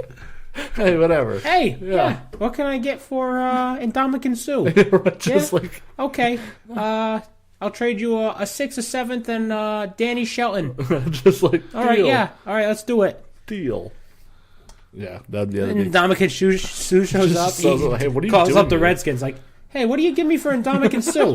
I don't know why Belichick talks like that, but... That's like the exact opposite of Bill Belichick. A very happy and at peace general manager. That's actually Bill Belichick's real voice. Right. He just changes it for head coach mode. Right, yeah. That makes sense. I mean, all the players say that he has become different since. Hey, and Ndamukong Suh. They were like Troy Brown, Teddy Bruschi, any of those guys that played for him that loved him when they played and loved him post their career. But they also say that he treats the players better. Now. Yes, no, he does. He says weird. that. But they say if you can do what Belichick wants you to do on the field, right, when it's over, right. He's never going to stop loving you. Right. He'll always love you. Yeah. And I think that's the thing I think that like a guy like Gronk will never get that. Mm-hmm. Right. Brady should fucking know by now that he should be forever loved. Yeah, that's what I'm saying. He should be. And I think he will. He will. If Brady doesn't go, listen, I'm choosing fucking the guy that fucking frauded people out of money for medicine. But I think that's kind over of you. I think that's crazy. Brady will be real. Brady will be real happy next year when his guy is the head coach. That's awful. Yeah. I'm not looking forward to a Josh. I'm not McDaniels. Judgmental towards it at all. I'm being polite right now. Bill Belichick was a bad coach his first time around. He was. You know what I mean? Yeah. No, I'm not. He made the playoffs and got worse every year. Yeah. No, I'm not downplaying that at all. Yeah. I want to see it. I don't think Josh McDaniels is going to be a great head coach, but I'm not going to say, he's definitely going to be bad because he was bad his first stint. No, it has nothing to do with that at all. Yeah. I think Josh McDaniels is. I think he's going to be a great coach. Do you? Yes. Just going, on that island. Yep. Huh? I think he's too much. I think he's going to be. It's going to be like nothing changed. No, but see, here's the thing. I watch him on the sidelines. You know who he is to me? Pete Carroll. Yes, right. And that fucking frightens the shit out of me. Yeah. He wants to be everyone's best friend. He wants to be the cool kid in the room. It might be a tone shift, but I think decision-wise, nothing will change. He already calls the offense. I think Belichick's always been all he has to do is call the offense. That's my issue. Belichick's always been I let my coordinators do it. Right. They coordinate. Yeah. I also think his energy on the sideline might be a Bill Belichick taught thing. Where it's like, hey, fucking you stroke their goddamn dicks. You know what I mean? This is I'm not doing it. This is what you'll lose with Josh McDaniels. End of Super Bowl, whatever, with the one with the Seahawks. Yeah.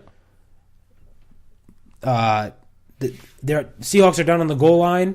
Marshawn Lynch just got stuffed. They're lining up. Belichick's looking across. Mm-hmm. Patricia's saying, do you want to call a timeout? Do you want to call a timeout? Belichick's just staring. Right. Do you want to call a timeout? Send Malcolm on the field. Malcolm, get on the field. Yeah, Malcolm, go. Yeah. Yep. Got that down. He never calls a timeout. Right. Seahawks put their foot in their mouth, throw the interception. You probably won't get that kind of because Bill is so situational awareness with Josh McDaniels. But do I think broad decision? Bill, they already came out and said, like, the report is Bill was like, come back, I'll show you my world. ways. Yeah, whatever that means, yeah. He's going to have the same scouting system. Right. He's going to learn the same. It's going to be. He's already making offensive decisions. He's going to tell him what to look for on defenses and stuff like that. It's going to be the same thing. I don't know if he'll have the subtle football situational intelligence that Bill Belichick has. Right. So maybe, intentionally fumble the ball or intentionally snap the ball through the end zone. Right. So you can take a safety and play field position. 6 as opposed to 4 or whatever. Yeah, right. That's probably not a Josh McDaniels play call. See, that worries me is that someone's going to look across the field and look at Josh and go, He's going to fuck it up. Let's do it. Yeah. That's how when I watch him coach, that's what I think of him. I think of Pete Carroll, rah-rah guy that doesn't fucking get it. Zap through the microphone. Unbelievable. Shazam! Sorry. Jackie just came home. I went to give her a little Dap? knuckle dap. Her ring shocked me, went through the headphones into the cord, and you could hear What it. hand's that on? It's on your right hand. Good. That's a powerful... You fucking power? Like, what are you... No, I calling didn't get Captain- the joke. Didn't get the calling joke. Captain Planet over here? What are you doing? Fuck yeah. What the fuck is that ring? Jesus. All right. But the Patriots, it does make the draft a little more exciting, but I feel like I'm going to get like the hate fuck from Belichick where it's just like, you're going to hate me. I might request a day off from work. Here's what's going to be real bad. Yeah, when does it start? Like on a It's Thursday prime night? time. Thursday night prime time, Friday, like at 3. I hate right? that. Isn't it I like hate all that day? they do that. They can't just do it fucking Saturday and Sunday like they used to. Now it's Thursday prime time. Friday is 2 through 4, and then Saturday is 4 through 7. That's dumb. Yeah. No, actually- No. It's 2 and 3. Yeah, 2 4 and 3. 5, and then 6 and 7 on Sunday. It's a 4-day thing.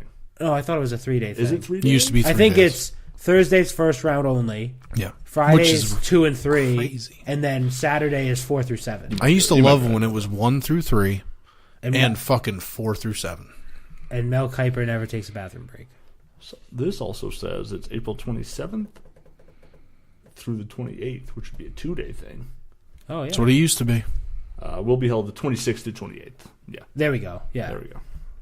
That's a weird thing. I don't know why it says that. where is it this year? Where was it last year? Chicago, Chicago. Texas. Texas. Dallas Stadium. Why did they start taking it on the road? Why not? I guess Cool different thing. crowds. I would love to because go to the you always draft had the one, yeah. Jets like dominate the fucking crowd there. Yeah, because they were awful, and they draft kickers in I like know, the everyone second says- round. Everyone says I'm crazy. Like that's how they always tell like who maniacal fucking sports fans are. Like, would you go to the draft? Because it's like the most boring shit. It's just like staring there. I would actually love to go to the draft. I would love to, go to yeah. the draft. Yeah, I really would. Yeah, so I What if we What if we live podcasted from the draft? from the draft. Yeah, Just YouTube Live. yeah, just YouTube live. From the draft, We could drive live the whole way there. On FaceTime. If it's like all the way to Dallas. So quite the driving line. I got a lot of. you got I got- I have five hours at a time. I have unlimited data. we'll be all right. Roaming charges? Roaming charges. I'm fine. Dave's driving, smoking a cigarette, eating a taco, Yeah, just I'll be fine. driving with his knee, live on Hey, buddy. Well, Dave and I have the same car, so it wouldn't be very live on Facebook. uncomfortable inches from for a either one fucking- of us. Inches from a semi truck. Yeah, just just like sleeping, like dozing off at the wheel. Fucking Aaron, dying. take the wheel. Everybody, I'm dying. We don't even live. stop. We don't even stop to switch. I'm Just just- literally like you There's a crawl across, I crawl across. there's a crazy got it. there's a crazy story one of my coworkers tells about the first time he learned to drive a truck, Yeah. and the guy's driving right, and they're on 95 in Connecticut or whatever, and he's like, "All right, you ready to drive?" Yeah. He's like, "Yeah, all right." So after the next stop, right, he's like, "No." And he just gets up out of the chair while on the highway. He's like, "All right, take the wheel." And the guy like, Jesus Christ, like yeah. jumps up, and grabs the wheel, Right. and they just switch seats right on the Holy highway. shit. That's what I'm The saying. We truck's could do moving. it. Oh, wow. We could do it, Dave. Yeah. Well, sure. I normally do. Kia Power. I used to. I actually drive. Wait a minute. I don't like that. Just Kia Power. That's the name of the episode. You did it. I like that. You're on fire between purple and then A purple Kia. Purple Kia. Like now, it's just I was gonna do it again, but now I'm scared. Fucking Gonna get Power electrocuted. Ranger will show up. Or something. So the Celtics. Celtics. Now here's what I was gonna do. Right, because we're running long. here. Yeah. Okay. Running long. If you want to talk Bruins, Yeah. go ahead. Go nuts. Do your thing. Tough loss yesterday. What the fuck? That's a bad one. 4-0. 4-0. They just And that was showed up. and that they did was not. and that was with Tuca in the net Where's my boy? between You the don't go- pipes. Where's my boy? You don't go in. You don't go in. I'm telling you, like it's Tuca's had a really nice run though. he was For the playing really well. I think what it is they're just getting tired, and it's like we own you already. Right. No, just because, and the other thing is, I think Stamkos was hurt as well, so they were without their best player, and they still beat you. Yeah, I wonder how much of that is playing a team twice in 4 days. You know what I mean? Like now you kind of... And they play you more physical now because they're like, no, you're going to beat us out for the first place. Right. And they hold the tie. If you tie points-wise with them, they hold the tiebreaker. They have more. They would end up with more wins. So that's how that gets broken. That's how it gets broken up. You could end up with the same amount of points. If you tie with the same amount of wins, then does it go to season series? I think so. How you faced against each other? Yeah, I think so. Okay, yeah. But I'm excited for playoff hockey. Yeah. 2 weeks supposedly, Rick Nash is like... Might be coming back. Gonna be alive. Gonna come back. Gonna be seen by somebody. Statue don't. It's just covered up. Yeah, I was gonna say the tarp's over it, but he's willing to yank it back down. Right. That and like we're building one to Donato. He's the next one. Donato. He's already got his statues like halfway up. And they just had another guy get hurt. I forgot what his name is, but he was one of those guys that was going to be on the bubble of like, once everybody gets healthy.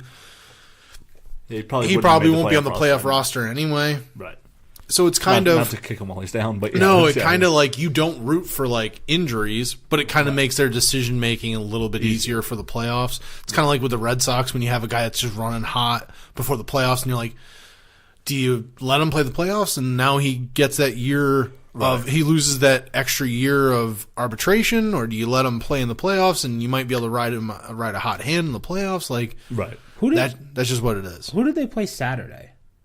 Saturday they played Florida Panthers. Florida, yeah, and they beat Did you them. see the goal in that game? Their first goal, where I don't remember who it was, but he gets the puck and he's kind of skating back towards the Bruins side. Mm-hmm. He's like on the Panther side, and he's skating back towards Bruins territory, and he just turns all of a sudden and rifles it at the goal. Yeah. And I mean, he only misses the goal by this much, and then another Bruins guy just sticks his stick out there and deflects it in. Yeah. But it was like literally he can't even be looking at the goal when he lets it go. And it's just like wow. It's literally it's like that's cool. It's a cool goal. Yeah, that's cool. It's like the guy from the LA Dodgers back in the day that like didn't look at the plate before he threw. Oh god, yeah. Like look away and then Is it Hideo Nomo? No.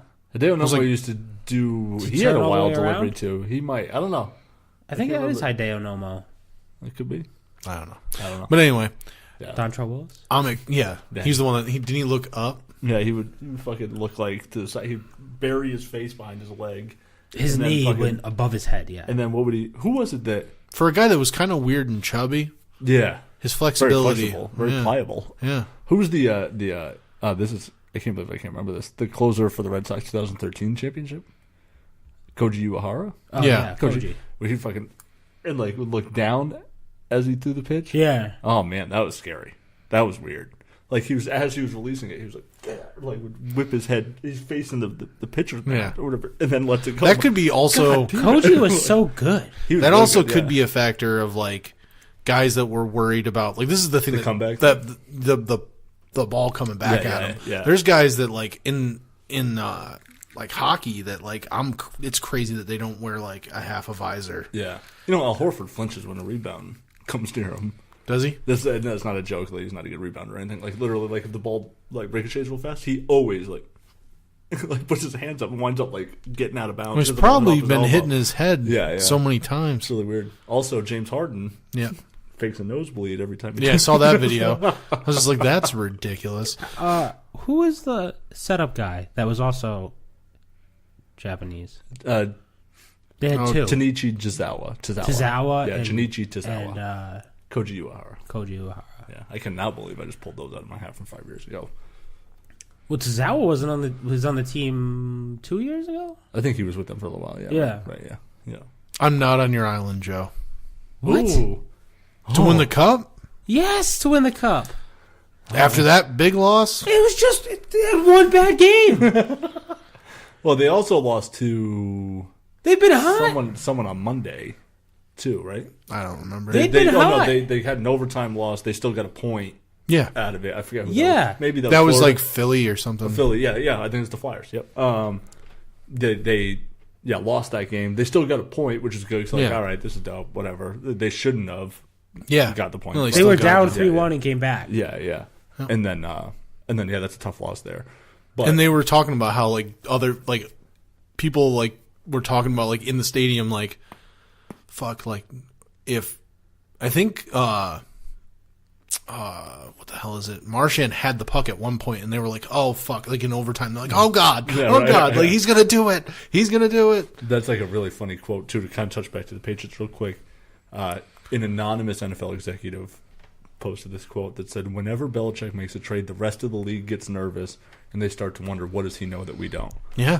Oh, so I'm sure. now it's like, now the Rams guys sitting there like, oh yeah, let's sign an extension. We got Brandin Cooks. And someone's up there like, what did we just do? Like, so like why do we have? Why did Belichick trade him? Right. Why did Belichick trade him? Exactly. Yeah. It's actually like Crandon Books. It's not. It's like some other. Books, it's some other guy. Just looks exactly like Brandin Cooks. Oh, we gave you Boudin Cranks. And now the Patriots are going to sign Crandon Books to a huge extension and be like, right, nailed it. Who's this guy? Hey, what was the name of the episode? Yay Kia or Kia Power? Kia Power. Kia Power. That's right. It could be Crandon Books. But yeah, no. The Bruins were playing very well. The Bruins are winning the Stanley Cup. They have a good chance at it. The best chance. They have a good chance at it. As of right now, they would be the 2 seed, right? Because they're tied points Yeah, wise. and that's not a problem. You don't have a problem going through Tampa. How many games are left? I think there's 6 or 7. Yeah, or like 5 or something like that. It's not a lot. So who would be the 1 seed then? Tampa. That's who they just lost to? Right now, it shows. Tampa's not shit. I mean, you beat them on, what was it, Thursday night? I think they beat Tampa on Thursday night. I watched that game. And then you lost in overtime on Sunday, and then you lost on Monday, or yesterday, Tuesday, to Tampa again. Right now, it has the Bruins ahead of the Lightning, even though they're tied. Mm-hmm. Don't know whether that'll hold up or not or whatever. But there's 3 games left for the Bruins, 2 for the Lightning. There you go. So it's not long. That's closing down. But that's the other thing. Like, it's the same thing when you think about like the Patriots. Like, they did do a couple call ups from Providence because you're only allowed X amount of call ups a season. Yeah. So they did call up another, I think, a center to Did kind of give Bergeron some play last night? I didn't watch the game. I think he might have sat. Yeah. Like, I think it was like. So the Flyers game. There was one game. I think it was like might have been Krejci or somebody was like a healthy scratch. You're like, what? Mm-hmm. And it was a healthy scratch because they wanted to give him a night off. Yeah. So the Flyers game, the first time ever in Bergeron's career, he had 3 even strength goals against. Yes. Right. Yeah, that was the first time that there was ever an even strength goal scored against him. Really? Yeah, I think it was like the first time. Oh wow. That's a wild thing. Or something weird like that. Yeah. But yeah, so I know for the first time in his career. Or it might have been multiple times. Yeah. In a career. 3 in one game of even strength, which has never happened to him before. Then, of course, he's the one that hits the goal to go to overtime. Yeah, so they're like, okay, that makes sense. Canceled that out. Yeah, but he was pulled.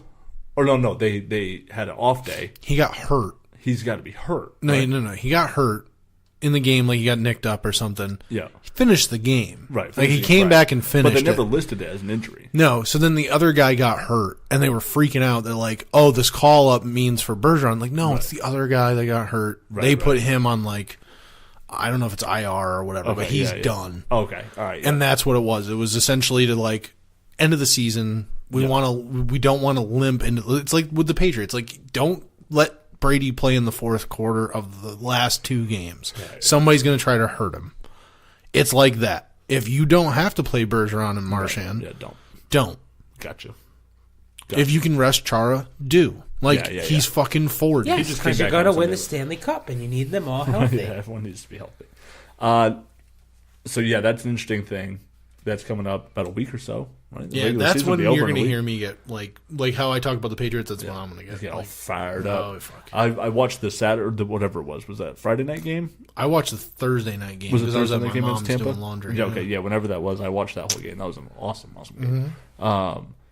This is the time where I turn on hockey. And I can sit and watch the whole game. And well, it's like right now, like it's right. Even right now, I'm not going to be stupid. The Celtics games don't Yeah. Especially with how many guys aren't playing. But regular season for the like when they had the big three, when you had Garnett, Pierce, and Allen, I cared. Yeah. Legitimately, you gave me a reason to care. Yeah. I would have watched more games this year if Hayward was playing. But he is a good thing, but like for anyone to say like it's Hayward, Kyrie, and Horford, no, Horford doesn't. He's not the big selling ticket. I think he's the third. He's a good player. Right. Yeah. I think he is the third on your big three. If you had a big three, you know what I mean. Next year, like it will be Tatum or Brown, right? Yeah. You know, one of those two will be. But in Horford's really important because he was the first major free agent to sign. Yeah. You know what I mean, he drew kind of Hayward in by having him there, and also with Isaiah Thomas, whatever, blah blah blah. Yeah, this is the time of the year where I love watching hockey. I'm really big on the playoff seeding for the NBA right now because this is as close of a playoff race between both conferences as I can remember. 3, 4, 5, and 3, 4, and 5 in the East. Jesus Christ, are 1 game difference in the East. Wow, that could all change, right? Uh-huh. And then there's like a 3-game difference between 5 and 6. Yeah, 6, 7, 8 are a 1-game difference. So you could have who's 3 right now and 8 right now could wind up 4 and 5. You know what I mean, or 5 and 6 or whatever in just a game or two. Huh. So the entire back half of the Eastern Conference is playoffs. Who knows what, right? In the West, 3 through 8, the entire thing is 2 games difference. So, and there's still about 5 games left, 5-6 games left. That's on the wild. team. Yeah. So you could wind up with someone that's in the 8th seed right now could be the 3rd seed by next Friday. You know what I mean? It's just really, really close. So I'm really intrigued to see who's doing what, where, what nights, and how does that change the whole, parameters for the. Where are the playoffs. Celtics sitting? Celtics are 2nd seed, 2 games back, 1 game against Toronto tonight. This will be the last one of the year for them. They had a chance last night to make it a 1-game back, And then play tonight to tie. Tough game. They had no Kyrie, no Smart, no Rozier, no Abdel Nader, no point guard. no point guard. Basically, they had to activate. don't they have what's his name? Larkin? Yeah, No Larkin. well, he was out too. Yeah. I said Abdel Nader. I meant Larkin. No Sorry. Shane Larkin. He's been playing really well. He has been. Yeah, he's been really good. Yeah, no point They guard. had no point guard last night. They had to activate a guy to kind of sometimes bring the ball up. Al Horford played your point guard last night at the 4, basically. Played your point guard a lot. He was the power He was guard. the point forward. Yeah. He was the power guard. And also, do you remember right before the season started, I said I would bet any amount of money that Al Horford's going to lead this team in assists? Yeah, is he? He is leading this team in assists. He has 27 more assists than anyone else on the team. He's not leading in assists per game, but he has the most total assists. So if Kyrie hypothetically doesn't get hurt, he that probably might would doesn't have happen. he probably would have the highest total. Yeah. It would be close. Yeah. It would be really close because Horford and Kyrie were both about 4 or 5 a game. Yeah. You know what I mean? But yeah, it was just crazy. I was like, he's the best passing big man in the league. He's going to lead this team in assists. And hey, let him find out. That's one thing that people don't give Shaq credit for. Yeah. Is his down low passing. Mm-hmm. Yeah. Al Horford's that guy at that too. He's a Yeah. really good passer, big guy. So I don't want to get too much on the Celtics soapbox yet because this game tonight I think is everything. Can change a lot. We talked about it last week that I think you fucking go for it. They won last Saturday against Toronto. Big win. Tough loss against Milwaukee, especially on the night where the Cavs beat the Raptors. It was just like right there. It could have happened. You go tonight. If the Celtics can win tonight, you got 4 games left. Make up 1 game. See what happens. You know what I mean? See if Toronto can stub their toe somewhere and then fucking move on. So I don't want to get too much into the Celtics just because by the time this comes out, the Celtics may have lost tonight. Yeah. You know what I mean, So Toronto there's some- only really has one fan. That's Drake. That's Drake, it. yeah. Nobody else really cares Yeah, about the Toronto. stadium's completely empty all the time. True. Drake, yeah. It's just Drake. It's just a bunch of It's just Drake sitting there. Just Drake. He's just sitting there. Right. Woo! Wasn't that with you? Who listened to? Just Drake. Just Drake. I would always say just Drake. Yeah. That's funny. I don't know. It's a little inside thing. What do you guys think of the Red Sox? Real fast. 5-1. Yeah. Alex Cora gave a goddamn good interview on WEI. Yeah, Rich Keefe is fucking so happy. Loves it. Yeah, he's like, this guy's actually he's cool. not the guy that's just going to mean mug me. Yeah, right. I don't want to get too excited, but I may be laying the foundation for a Red Sox island. Yeah. I think this team wins the division easily.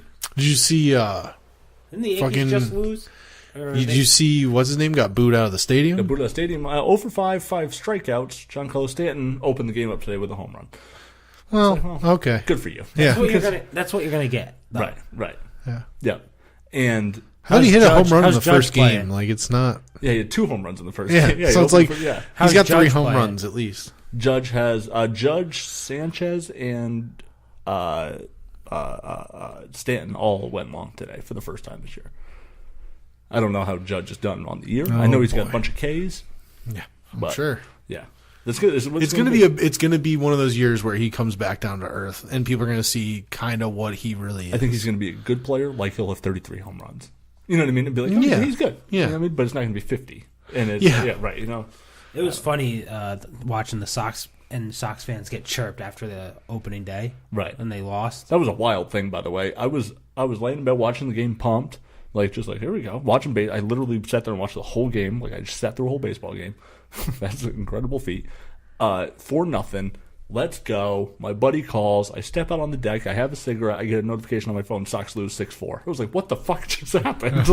like Sale was dealing. Oh, that's the thing that sucks. Like, this hit, better not be Ks. another season where Sale's great starts are going to be like wasted. And Same thing yesterday. And you're playing in a national stadium in a National League, so he has to bat. Right. So he's not going to go deep. What happened with Sale yesterday? 5 innings. Yeah. 2 hits, 1 run. Good 6 Ks in 5 innings. He was good. No win. No. It's 1-1. They go into extra innings. Sox win in the 13th.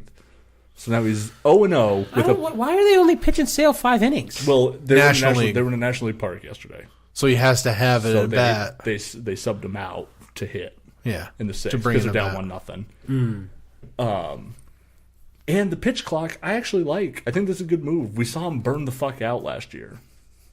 You know what I mean? Yeah. If you can get him at 6 innings, 6-7 innings, 100 pitches, and just dealing, more, 90, just 100 dealing. pitches. The thing is, I feel like you're gonna have him pitch like 8 innings. Yeah. Just to secure the win. Yeah, that might be true. But I think as the season goes on, you kind go of straight from Sale to Kimbrel and the night. The end. Right. Yeah. Good night, everybody.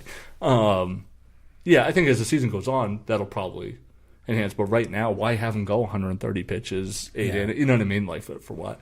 So I think the way they're handling that and the days off. A lot of guys got a day off already. 5 starters already got sat for a day just to get things going. Cora was talking about JD Martinez. If guys don't hit, right? He's like, so if Jackie doesn't hit, I can play JD in left field, move Benintendi to center. You know, that's no problem. If Hanley doesn't hit, well, then I'll just play Mitch Moreland at first. You know what I mean? Like, so they have so much flexibility. Yeah, Benintendi's not hitting. Benintendi's not hitting, right? So they put JD Martinez in the outfield. Yeah. The other day, right? He got a day off, and Mookie Betts or Xander Bogaerts, wild hot start. Yeah. Oh my god. Yeah. Unbelievable. Then he had an 0 for 5 day. I'm like, oh, okay. Checks baseball. out. That's baseball. Yeah, Yeah. right. Yeah, I was like, that checks out. But their starting pitching hasn't given up more than 2 runs from any of their starters without Pomeranz or Rodriguez. Yeah. You got Brian Johnson and Hickerman? Was it Schickerman? Wickersham? I don't know. There's Erickson? Brandin Cooks. Judge is batting 286 so far. 286. So maybe. But Stanton is 217. He had a home run, two RBIs today, or 1 RBI today. Yeah. No, 2. He had 1 hit, 1 run, 2 RBIs, but he struck out 3 times. So he was 1 for 4 with 3 strikeouts. Jesus. It's a better batting average. Yeah. He went 2.25. Yeah. 0.250 as his batting average. Yeah, today. Yeah, he batted 250 today, which Yeah, is better than his he season actually average. improved his season average. That's true. And that also means that he's won for his last 9 with 8 Ks. So that's... Benintendi is batting 158. Yeah. I'm pretty sure he has 1 hit on the season, and it was an infield. He has 2 hits today. Oh, all right. There we go. Oh, nice. There we go. He had 2 walks as well, and a strikeout. Let's go. He needed a day off. Yeah, that's it, right? Home run still an issue for you guys, or is it too early to tell? Have they hit any yet? They have 3 home runs in 6 games, which does not equate to well. Or no, 5 home runs in 6 games, which is How many are J.D. Martinez? 1. He has 1. No, he doesn't have any. Does he have 1? He has none. He is batting .200, and he has 0 home runs and 2 RBIs. Yeah, 5 home runs in 6 games seems like a seems like a good amount. It might be 3 home runs in 6 games. 3 home runs seems less. I think it's 5 Bogarts is batting .357. because I think that's like on pace for 150, Yeah, makes sense. which is not good. Devers has no home Because I runs. think everyone last year was like hitting around 200. I think they're on pace right now for a worse number than last year. Whatever really, they hit. to average almost a home I don't run a know. game I don't know. is I a don't know. bad. For a team though, Hey, I don't know. Red Sox. All right, so they're 5-1. Yeah. Chris Sale is 0 wins, 0 losses. You know what? You know what his ERA is for the first couple. 0.81, 0.82? 0.82 0.82. with 15 strikeouts. Yeah. And like 4 walks? That's just 5 walks? I don't know. It's just He's unbelievable, dude. it's Yeah, unreal. he's fucking filthy. He had no walks today. 1 earned run, 5 hits. Fucking insane. They have 4 home runs. Jesus. I don't know if that's included today. No, they have 4 home runs. So 4 and 6. Big bats, baby. Yeah. Do me So a it'd be like favor. 120. Look up MLB team statistics home runs 2018. 2018? Yeah. It's gonna be amazing. You know it. Like, I know John Carlos has almost as many as the Red Sox. Yeah, I think it's pretty 2018? Yeah. Like What do you want? What do you like? what What are are the, like? What's what's the like team home runs? The Red Sox are 22nd. Who leads? The Yankees? The Chicago White Sox, 13 home runs 13 in 5 games. Shit. so they have 13 home runs. We have how many? 4. 4. All right. Washington has 12, Yankees have 11, St. Louis has 11, LA has 10, 10, 10, 9, 8, 8, 7, 6, 6, 6, 5, 5, 5, 5, 5, 4, 4, 4, 3, 1, 1, 1. Who only has 1? Who only has 1? Let me see. Where was it? I know it's down here. Detroit and Kansas City both have 1. How crazy is that? Kansas City, didn't they win World Series like 2 years ago? Yeah. I think it's a little longer than that ago, but They, so is it an issue yet, do you think? Or just let it? no, JD Martinez isn't really hitting yet. So 4, that's where I had it wrong. They have 4 home runs. 3 of them left the yard. 1 was the new Oh, yeah. guys Oh, inside yeah, the one park was area. in Yeah, the yeah. park. Yeah, so they left the yard 3 times. yeah, I'm not worried about Doesn't it seem yet. great. That puts you on pace for like 80 Yeah, yard that's, levers. That's not good. That's But definitely not good. I'm not worried about it yet. Yeah. I think we'll check back It's into too that. early. I mean, it's way early. It's a week into baseball, Yeah. but it just feels like I you're didn't watching think another I guy didn't go think get 13. I didn't think one guy was going to improve their home runs right. that wildly. I You think know what I mean? I think they should be in the top 15 because I think they're A, talented, B, the threat of Martinez should make Bogarts get more pitches or whoever's around him, Hanley, whatever. But Martinez hasn't Hit one. caught Yeah, on yet. Yeah, Yeah. right. So, So- yeah. We'll see what happens there. Good, It's a weird start. It's a weird start. It is a weird I start. don't care. I don't even care if they hit home runs if they're winning. If they win. Right. I don't care. If they're They're if going to they're hit inside the pitching- parks. Yeah, if they want to hit inside the parks, whatever. I want them to be inside the park home run specialists. Give me doubles all day. I have no problem with that. Score runs. You know, I mean, be in the top 10 and run score. What was the I don't care how you do it. the Chicago White Sox team that was like the small ball? Remember small ball when Ozzie Guillen. was the manager? Mm. They won that World Series playing small ball. Yeah. Yep. Yeah. I mean, they also had some guys, like I think it was a Dye that had like 35 home runs. They had some guys that could bat. Well, they had Paul Konerko, James Tomey. Like they had some power bats in that lineup. Atlanta, by the way, who has 7 home runs, has 48 runs scored already in Jesus. 6 games. What? That's crazy. That's wild. Isn't that like 8 runs a game? That's 8 runs a game.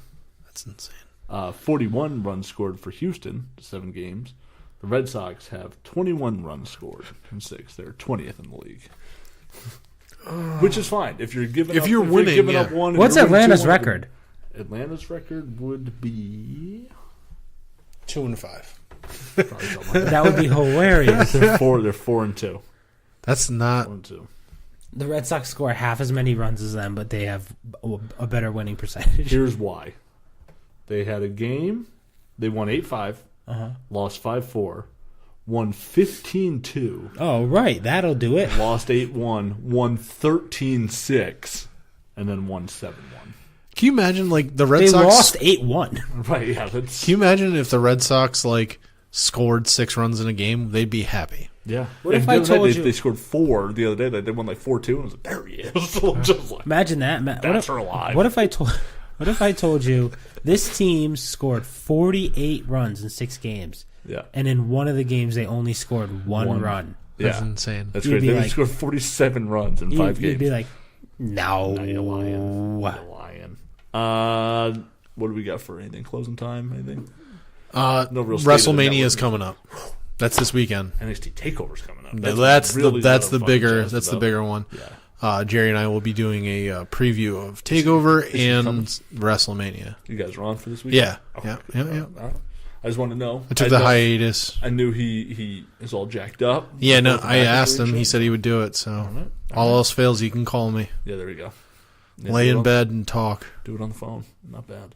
Yeah, WrestleMania. That's gonna be a big week. It's crazy. Definitely check out WCP this week because I think that's gonna be good. It's going to be a breakdown. great episode. You're gonna do it on Saturday. Yeah. Get it up before NXT. Yeah. Veteran move. I didn't even have to tell you. Well, that I and like you can have it out before WrestleMania too. Yeah, give right. give everybody Get a full day. day of yeah. Nice Yeah. move, especially because WrestleMania starts at like 1 p.m. now. Whatever the pre Yeah, the show pre-show's starts. like 2 hours long. Yeah. We flipping back between the pre-show. There's going to and be the like Masters. 3 matches in the pre-show that nobody cares about. When does Gronk wrestle? As everybody keeps saying, Yeah, where's it's his not going to appearance? happen. I don't think He could be there. When does Gronk super kick Ronda Rousey in the face? See, Not gonna happen. Somebody That said won't that he might do a run-in to like help her.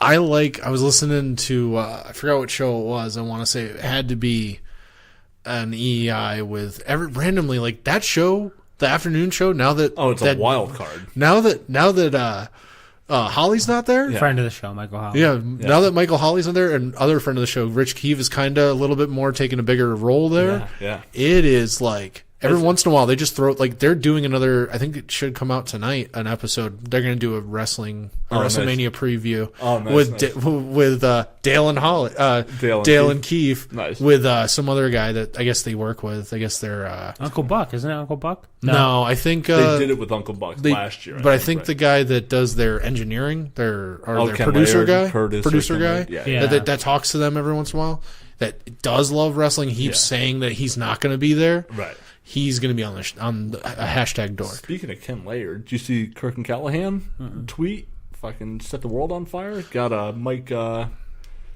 Mike Giardi. Is it Mike Giardi? Who's the football?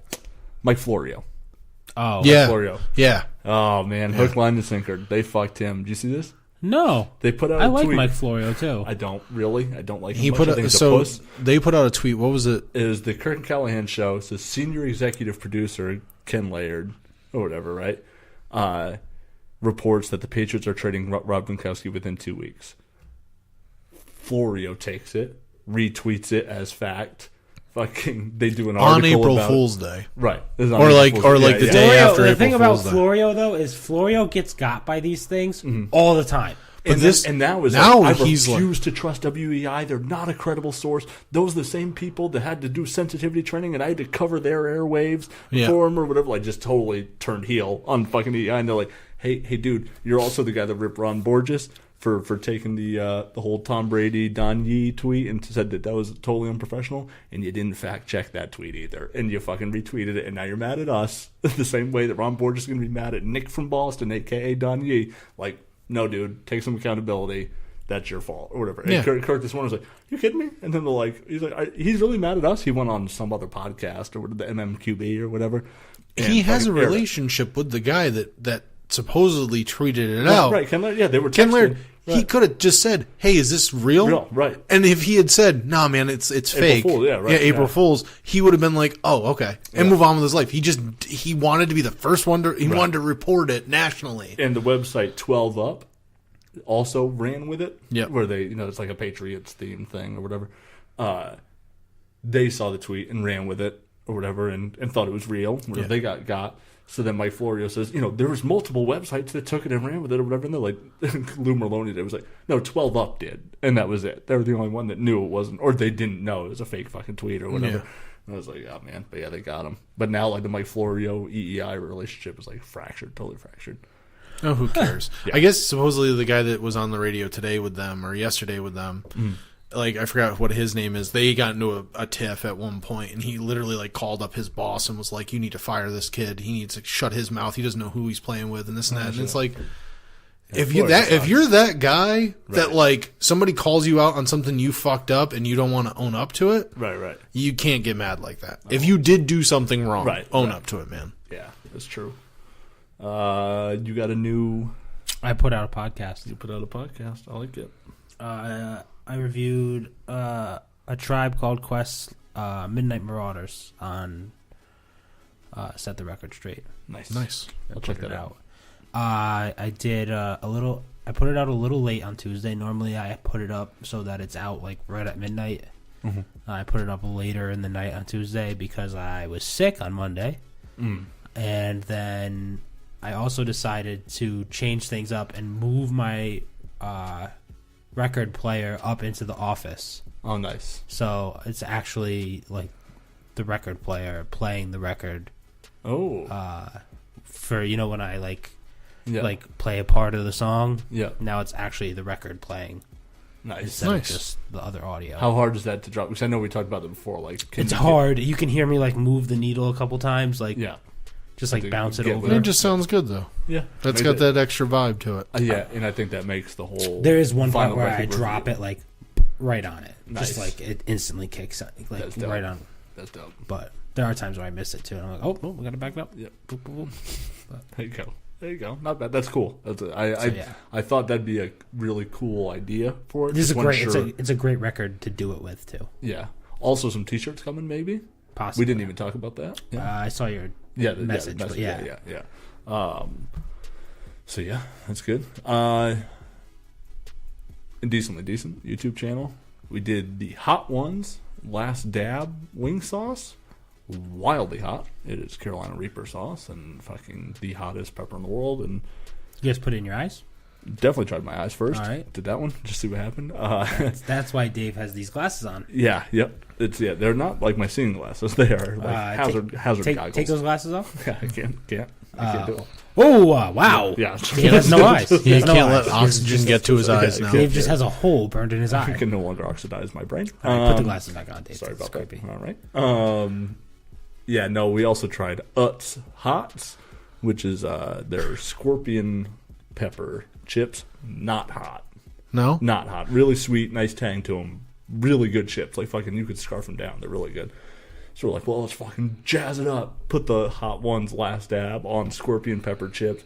Total nightmare. Kevin wanted me to give a moment of silence to his butthole the following day because his stepdad died. So, yeah, he's probably feeling it the next day pretty tough. But go check that out on YouTube. You can search Decently Decent there for that stuff. And check out Super Retro Throwback Reviews, the audio files version 2.0, or the new and improved, whatever. Episode like 12? I think it'd probably be something like that. 12 or 13? Yeah, Aaron and Jerry were on there 2 weeks ago. Yep. And I just recorded him last weekend. He said that episode would be out April 9th, Monday. So go back and check out at least the episodes that we were on, and just check out his podcast because he works really hard and he does a lot of content and he does some good interviews and he's a friend of the show. So big supporter of. Oh, that's the other thing. The big freaking match that they for CSW. Whew. It's gonna be good. It's gonna be real good. It's gonna be a big card. I'll talk about it more on WECP. But yeah, I actually put up that photo on Instagram. Matt Cross actually contacted me. So that's pretty cool. Did he like it or like message? He liked it. He liked it. Yeah. Well, because he's going to be, he likes promotion. Right, yeah, of course. Like any wrestler. Right, yeah.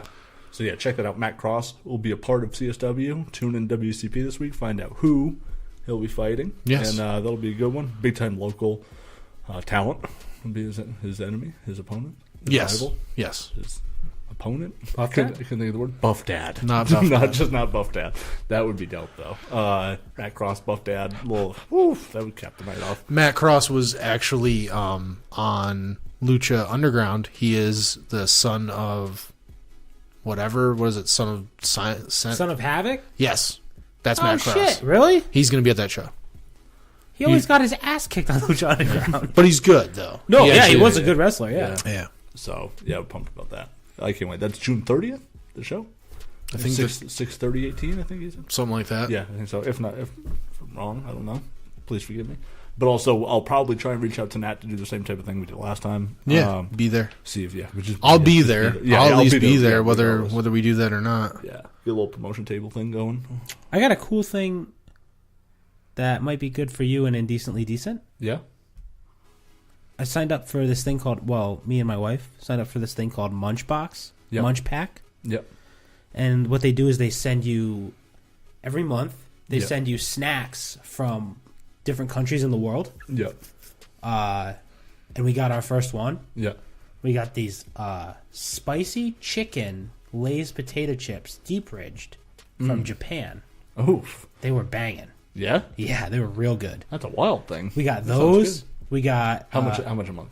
I think it's like $15 That's not bad. a month, That's not and you bad. get like we probably got 10 different snacks in there. Really? Yeah, So we just bang out 10 videos a month and fucking you could. Everyone could be a review. yeah. There you go. But yeah, That's a really good idea. It's just like we got gummies from like Norway. We got. Did they give you like a? You can like you actually download an app and you can scan the things and it'll tell you like No shit. yeah. They send awesome. you stuff from America too. Yeah. But we have like a Nestle bar from Canada and we have Right. Holy shit. That's they were awesome. they were like these pretzel sticks dipped in like mocha latte things from like Saudi Arabia, and there were these sesame. They were called asparagus. Yeah. They were called asparagus shaped sesame sticks. And I was like, these are going to be awful. Right. Fucking delicious. Really? No, they were very good. Shaped sesame Yep. sticks. Don't look anything like asparagus. So, I thought you were just going to say it was asparagus. no. They that were would have been even funnier. they Just were say it's surprising- shaped sesame sticks. It was literally asparagus. Norway? Yeah, Like, it's you're literally like, come on, asparagus. that is no, asparagus. no, they were good. No They were shit. good. But yeah, that's a thing to look into. You know what else we should do is try to see if we can get paid for that promotion we just did for Munch Pack. Yeah. Right. Well. That seems like a very podcasty. Nope, terrible. It's a terrible service. Don't do it. Download it Yeah. until they start paying us, and then Right. I'll give you the go ahead. There we go. I like that. I'll give you the green light. All right. Ernie, got anything before we go? No. Good. I'm just waiting on you to join Tap Baseball. I have it. I've been playing. You didn't tell me that. I was going to send you an invite to my club that I've been playing by myself, getting in the top 100 by myself. Dude, I've been fucking raking. Are you kidding me? I see It how just you are. says Aaron's I'm Club. a fucking monster. No, actually, it It doesn't. says- Monster. it says- What's it called? The club. Crandon Books. Don't worry about it. It says Kia Power. Kia Power.